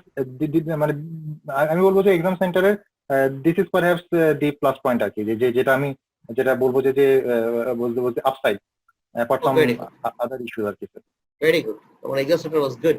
আচ্ছা, আরেক ভাই কি যেন প্রশ্ন করতে চাইছিলেন, সুদীপ ভট্টাচার্য। সুদীপ ভাই একটা হাত উঠাইছেন, তো সুদীপ ভাই কি প্রশ্ন আপনার? ভাইয়া আমার সাফির ভাইয়ের কাছে একটা প্রশ্ন, যে ভাই আপনি হেড ফার্স্টের যে মক এক্সাম গুলো দিয়েছিলেন, এটা কি আসলে সিমুলেটর বেসড? না, হেড ফার্স্টটা আপনার বইয়ের লাস্টে আপনার। হ্যাঁ, সেটাই, মানে আমি তো জানি যে হেড ফার্স্ট আসলে একটা বই, তার মানে ওটা সিমুলেটর না আসলে, না? না, এটা বইয়ের লাস্টে আছে আপনার। সুদীপ, তুমি তো আগে সেশনে ছিল না, নতুন আসছো, এই জন্য আমি তোকে বলি। আমরা যেটা বলি আর কি, সাবির ভাইকে ভেবে বলছিলাম, হেড ফার্স্টের বইয়ের পিছনে 200 প্রশ্নের একটা সেট আছে, উনি ওইটার কথা বলছে, চ্যাপ্টার ওয়াইজ প্রশ্নের কথা না। হেড ফার্স্টের পিছনে 200 প্রশ্নের একটা সেট আছে, এবং খুব ভালো সেট এইটা। এইটা সিমুলেটর বেসড না, এটা বইয়ে আছে। তুমি বাসার মধ্যে 4 ঘন্টায় এটা সলভ করবে। হ্যাঁ, বাসার মধ্যে আপনি ধরে 4 ঘন্টা আপনি নিজে সিমুলেটর বানাই লইবেন আর কি। হ্যাঁ, যে আমি 4 ঘন্টার মধ্যে শেষ করবো, ওইভাবে উনি ওটা দিচ্ছে, সেটা বলতেছে। ইটস নট সিমুলেটর, এটা সফটওয়্যার সিমুলেশন। আচ্ছা, আরেকজন বলো সাফির, বলেন। একটা ইনফরমেশন শেয়ার করি যে 90টা কোশ্চেনের পরে আমি যে ব্রেকে গিয়েছে, এই 90টা কোশ্চেনের পরে যে ব্রেক, এটা কিন্তু পিএম এর কোনো ইনস্ট্রাকশনে কিন্তু কোথাও লেখা নাই। এই এক্সপিরিয়েন্সটা আমি ফেস করেছি। এখন আপনারা যদি এক্সাম সেন্টারে যদি দেখেন যে 90টা কোশ্চেনের পরে ব্রেক শুরু হয় নাই, ঘাবড়ে যাবেন না। এমন হতে পারে যে আপনার ক্ষেত্রে হয়তো 110টার পরে হয়তো ব্রেকটা শুরু হতে পারে। না সাফির, না, এটা তো পিএমআই থেকে ইনস্ট্রাকশন আসছে, বুঝছো? নতুন যে তুমি যে হ্যান্ডবুকটা দেখছো না, ওই হ্যান্ডবুকটা পরে আবার রিভাইজ করছে। ওই এটা তো পরে আবার এটা এপ্রিল মের দিকে এই হ্যান্ডবুকের মধ্যে আসছে, এবং এটা তারা অফিশিয়ালি ডিক্লেয়ার করছে। 90টা লেখা নাই, দ্যাটস ট্রু। এটা 90টা লেখা নাই, 90টা লেখা নাই, বাট 10 মিনিট ব্রেকের কথাটা লেখা আছে। হ্যাঁ, সেটা আছে, বাট এই 90টা কিন্তু লেখা নেই। তো ওই আপনি যদি গিয়ে দেখেন যে 89, 90 এর পরে ব্রেক শুরু হয় নাই, ঘাবড়ে যান না। ব্রেক কোনো না কোনো একটা সময় আপনার ক্ষেত্রে হয়তো আসবে আর কি, ঠিক আছে? এটা মনে আগে চেক করা যাবে না নাকি? চেক তুমি যখন ইভেন প্রক্টরও বলতে পারেনি, প্রক্টরও জানতো না যে কখন ব্রেক আসবে। এটা অ্যাবসলিউটলি ওই সিস্টেম যখন আপনার ব্রেকটা শুরু করবে, ওটা ইয়ের উপর ডিপেন্ড করে, সিস্টেমের উপর ডিপেন্ড করে। এটা শোনো, তুমি যে কয়েকটা স্লাইড দেখছো না 10 মিনিটের মধ্যে, ওইখানে সে ব্রেকের কথা কিছু বলে নাই, কখন ব্রেক আসবে? হ্যাঁ, সে বলেছে যে 10 মিনিট ব্রেক হবে, বাট কখন ব্রেকটা হবে এটা ওই সিস্টেমের প্রথমে যে ইনস্ট্রাকশন সেখানে উল্লেখ ছিল না। ওয়েল, তাহলে আমি এখানে একটা কনক্লুশন টানি, কারণ এই পর্যন্ত যারা 4 জন পরীক্ষা দিছে, চারজনের মধ্যে চারজনই 90টা প্রশ্নের পরে ব্রেক পাইছে, তো বাই ডিফল্ট আপনি ধরে নেন 90টার পরেই হয়তো ব্রেকটা আসবে, বাট সাফির যেটা অ্যাড করছে যেহেতু এটা ডিক্লেয়ার না 90টার পরেই আসবে, তো এটা যদি 90টার পরে না আসে আপনি ঘাবড়ায় যান না, হয়তো 100টার পরে আসবে। কিন্তু এখন পর্যন্ত যে চারজন প্রমেট্রিক 10 মিনিট ব্রেকে পরীক্ষা দিচ্ছে তারা সবাই আমাদেরকে এটাই বলছে যে after 90 question we got this break, যদিও এটা পিএমআই কোথাও ডিক্লেয়ার করে নাই, এইভাবে চিন্তা করিয়ে রাখবেন। নেক্সট আরেকটা জিনিস হচ্ছে যে আমি যখন বাসায় বসে যখন মক এক্সাম গুলো যখন দিতাম, তখন তো বাই দিতে আই কেম টু নো যে 10 মিনিটের ব্রেক হবে। সো আপনি কোশ্চেন যখন সলভ করবেন তখন 4 ঘন্টা 10 মিনিট টার্গেট করে কিন্তু পরীক্ষা দিবেন না, আপনি পরীক্ষা দিবেন কিন্তু 4 ঘন্টা টার্গেট করে। এই 10 মিনিটটা আপনি এটা মাথার থেকে ভুলে যান ফর দ্য টাইম বিং, কারণ এটা হচ্ছে একটা অপরচুনিটি যেটা আপনি আপনার পরীক্ষা হলে ইউ ক্যান ক্যাপিটালাইজ। হ্যাঁ, বাট এটাকে যদি আপনি এখান থেকেই ধরে রাখেন তাহলে কিন্তু আপনি কিন্তু মানে ইটস আপ টু ইউ আর কি, বাট আমার কাছে মনে হচ্ছে যে 10 মিনিটটা এই প্রিপারেশনের সময় না ধরে ভালো আর কি। ঠিক আছে, এই টিপসটা আসলে হয়েছে কি, ওই যেমন এখানে অলিউল্লাহ সুজন আছে, ওর আবার দেখা যায় 1 ঘন্টা পর পর মাথায় কাজ করে না, তো তখন আর কি। যাই হোক, এটা ভালো যেটা সাফির ভাই যেটা বলছেন, আমি আসলে এটা পছন্দ করি ফুল স্ট্রেসটা নেয়া, কিন্তু আপনি আমার ফেইন্ট হয়ে পড়ে গেলে আরেক ঝামেলা আছে, তো মাথায় রাখেন, তখন এটা ইফেক্টিভলি ইউজ করি না। আচ্ছা বান্তোষ ভাই, কি আপনি কোনো প্রশ্ন করতে চাইছিলেন নাকি? আপনি একটা হাত উঠেছিলেন মনে হলো। না না, আমার কোশ্চেন শেষ। ও আচ্ছা, শেষ না? আর কারো কোনো প্রশ্ন আছে? আচ্ছা সাফির, তুমি প্রথম 4 ঘন্টা পরীক্ষা দিছো 4 ঘন্টা 10 মিনিটে 20 মিনিটে, এরপরে তুমি ফাইনাল পরীক্ষা দিলা 3.5 ঘন্টায়, তো how you reduce this time? Tips দাও তো ভাইয়া আমাদেরকে। এটার জন্য আলাদা আচ্ছা, এটা ভালো কোশ্চেন ভাই, এটা সবার জন্যই বলি ভাই। এইটা কোনো আলাদা কোনো এমন না যে আমি কোনো আলাদা কোনো স্ট্র্যাটেজি বা কোনো টিপস পেয়েছি, এটা আমার কাছে মনে হচ্ছে এটা অটোমেটিক্যালি এটা আমার মধ্যে ডেভেলপ করেছে। কারণ আমার কাছে মনে হয়েছে যে বইটাকে ফোকাস করা, তো আমি যে বইটাকে ফোকাস করতাম, তো বইটাকে ফোকাস করতে করতে আলটিমেটলি একটা সার্টেন স্টেজে আমার একটা কনফিডেন্স চলে আসে যে আমি যখন একটা প্রশ্ন পাচ্ছি সিচুয়েশনাল হলো আমার অ্যান্সারটা আমি ওখান থেকে দেখে আই কুড ফিগার আউট যে হোয়াট ইজ দি অ্যান্সার। তো আমার ওই কোয়েশ্চেন সলভের পিছনে আমাদের সময়টা আগে যেটা ব্যয় হতো সেটা কিন্তু অটোমেটিক্যালি সাবকনসিয়াসলি কমে গিয়েছে। এটা জাস্ট বিকজ যে আপনার বইয়ের উপরে আমার ফোকাস থাকার কারণে। হ্যাঁ, আচ্ছা এখানে একটা ছোট টিপস বলি, প্রশ্ন যখন দেখি, প্রশ্ন দেখার পরে অনেকে আমরা চেষ্টা করি যে একদম লাস্ট লাইনটা দেখার জন্য, কারণ অনেক সময় প্রথম দিয়ে অনেক জার্গন টার্গন থাকে, অনেক কিছু থাকে। হ্যাঁ, তো এটা আপনি করতে পারেন, বাট অনেক সময় দেখা যায় যে প্রশ্নের ভিতরে অনেক সময় অ্যাকচুয়ালি ইন্ডিকেশন থাকে আসলে অ্যান্সারটা কোন দিকে।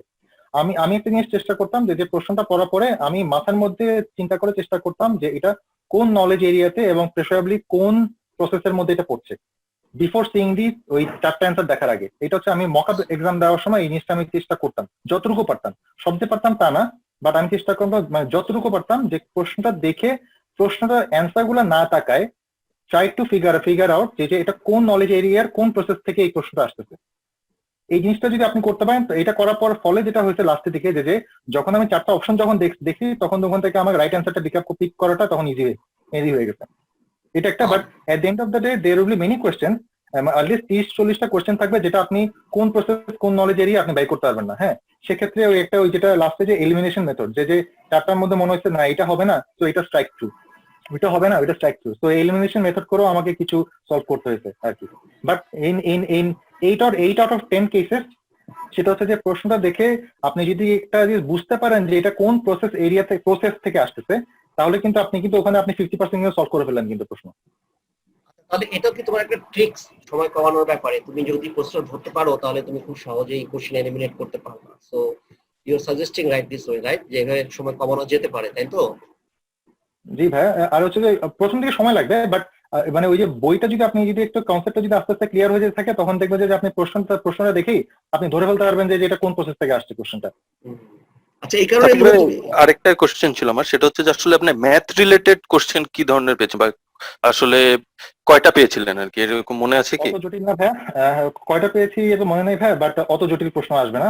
ম্যাথ থেকে আপনার সহজ কোশ্চেনই আসে, বাট আপনার ওই মানে ওই যে যোগ বিয়োগ করতেই হবে আপনার, ওই যে আপনার কন্ট্রোল কস্টের ওখান থেকে ইভিএ, তারপর ভেরিয়েন্স অ্যানালিসিস, তারপর হচ্ছে ফোরকাস্ট, ট্রেন অ্যানালিসিস, ওখান থেকে আপনার বেশ কিছু কোশ্চেন আসে। তো ওখানে আপনার যে আপনার এস্টিমেটেড কমপ্লিশনের থেকে কিছু কোশ্চেন আসছে, 2-3টা কোশ্চেন পেয়েছি, তো সেখানে একটু সময় লাগে, এটা তো আপনার একটু মেনে নিতেই হবে আর কি। বাট জটিল প্রশ্ন না, জটিল না। আর তুমি যদি এক্সাম সেন্টারে পরীক্ষা দাও তো you have pen and papers, তুমি তো খুব সহজে পেন পেপারের মধ্যে তুমি লেখালেখি করে বের করতে পারবা, ক্যালকুলেটরও আছে। এটা সেলফ প্রোট্রাক্টরে আবার প্রবলেম হয়, সেলফ প্রোট্রাক্টরে তারা ড্যাশবোর্ড দিয়ে দেয়, ওই ড্যাশবোর্ডের মধ্যে আবার এই কম্পিউটারে বাটন টিপে টিপে লিখতে হয়, আর একটু সময় লাগে। আমি ভাই এটার জন্য জিজ্ঞেস করছি আসলে ক্যালকুলেটর ইউজেস এর নিয়মটা কি আসলে ভাই, রুলসটা কোথায়? এটা তো আমি পেলাম না কোনো হ্যান্ডবুক বা গুড কোথাও। কোশ্চেন। ক্যালকুলেটর হচ্ছে আপনার এক্সামের আপনি যে স্ক্রিন যেটা আছে, এই স্ক্রিনের টপ লেফট কর্নারে ক্যালকুলেটরের একটা অপশন দেয়া থাকবে। তো আপনার যখন ক্যালকুলেটর থাকবে ওই অপশনটা আপনি ক্লিক করলে আপনার ছোট্ট একটা ক্যালকুলেটর পপ আপ হবে স্ক্রিনে। তো ওইটা হচ্ছে যে নর্মাল আমাদের যে যোগ বিয়োগ করি সেই ক্যালকুলেটর, সাইন্টিফিক ক্যালকুলেটর না, নর্মাল ক্যালকুলেটর। তো ওই নর্মাল ক্যালকুলেটরের মধ্যে আপনার যে কোশ্চেন যেগুলো থাকে সেগুলো ক্যালকুলেশন করাটাই সম্ভব, ইজি, মানে ইটস সিম্পল।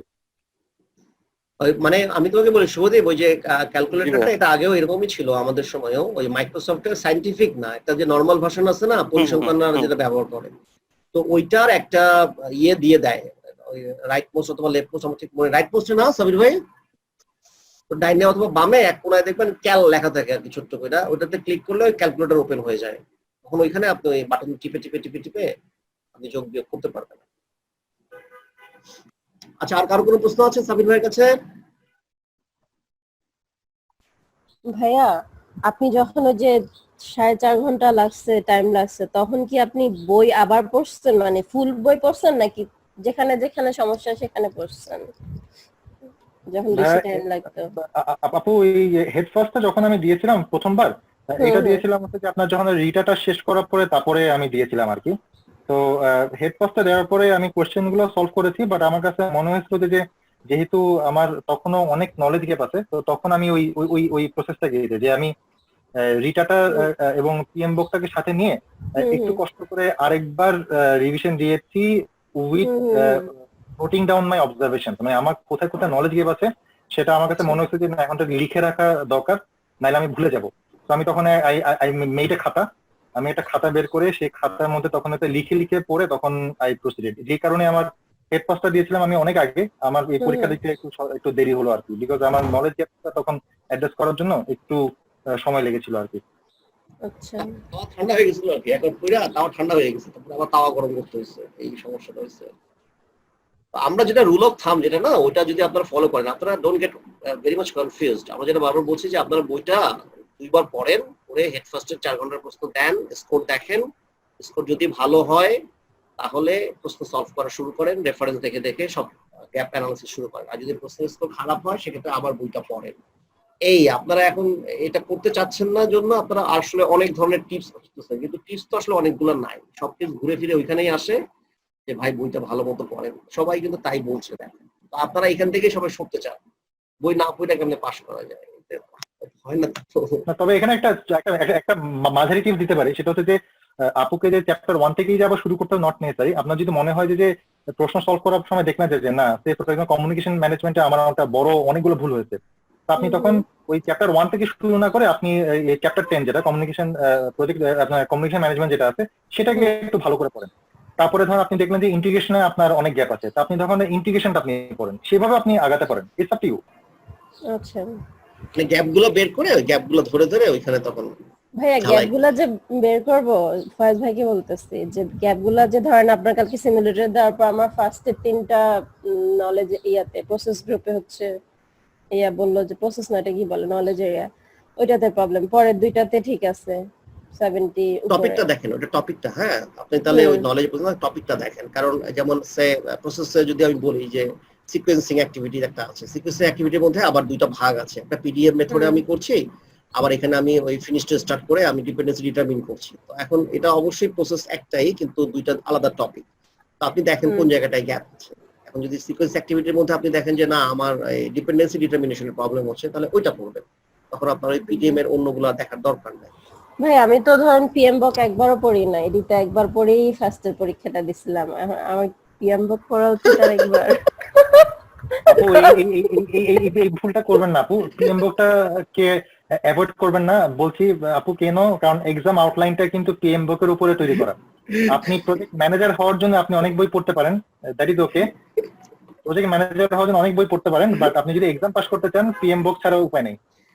আমি পড়তে চাইছিলাম 74% হারবার ফয়েজ ভাই বই পড়ার দরকার। এখন না, এখন হচ্ছে যে উনি একবার পিএম বক পড়ছেন, তো পড়ার পরে অনেকে আবার রিতা পড়ে, তো এটা আসলে সাফির যেটা বলছে দিস ইজ ভেরি ফাইন, যে হ্যাঁ পিএমবক ইজ দ্য বেসিক কনসেপ্ট।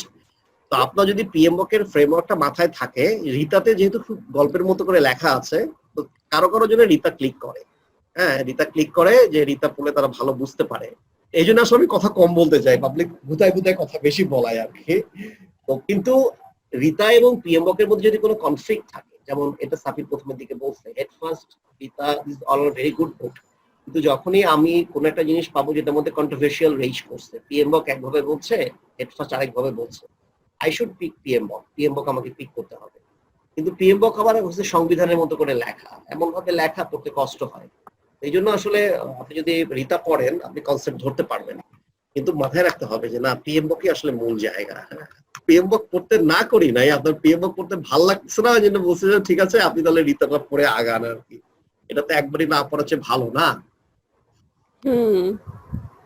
অসুবিধা নাই, আগান, অসুবিধা নাই, সামনে আগে যান। আর কারো কোনো প্রশ্ন আছে নাকি সাকির ভাইয়ের কাছে? আচ্ছা যদি না থাকে সেক্ষেত্রে আমরা এখন আমাদের নিজেদের ইন্ডিভিজুয়াল, সাবির ভাই থাকুক। সাবির ভাই আপনি দেখবেন, এটা আমি আপনাকে পরে শেয়ার করবো, যে আপনার যে পিডিউ 60 পিডিউ যেটা লাগে, এর মধ্যে 12 PDU you can claim as a volunteer.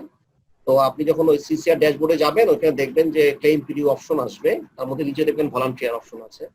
আপনি আমাদের এখানে যে সময়গুলো দিচ্ছেন ওগুলা you can claim as volunteer PDU, 12 PDU নিতে পারবেন টোটাল ম্যাক্সিমাম। তো আমি তাই করি আর কি, আমি যে লোকজনদেরকে এইভাবে হেল্প করি, I claim that as volunteer পিডিউ।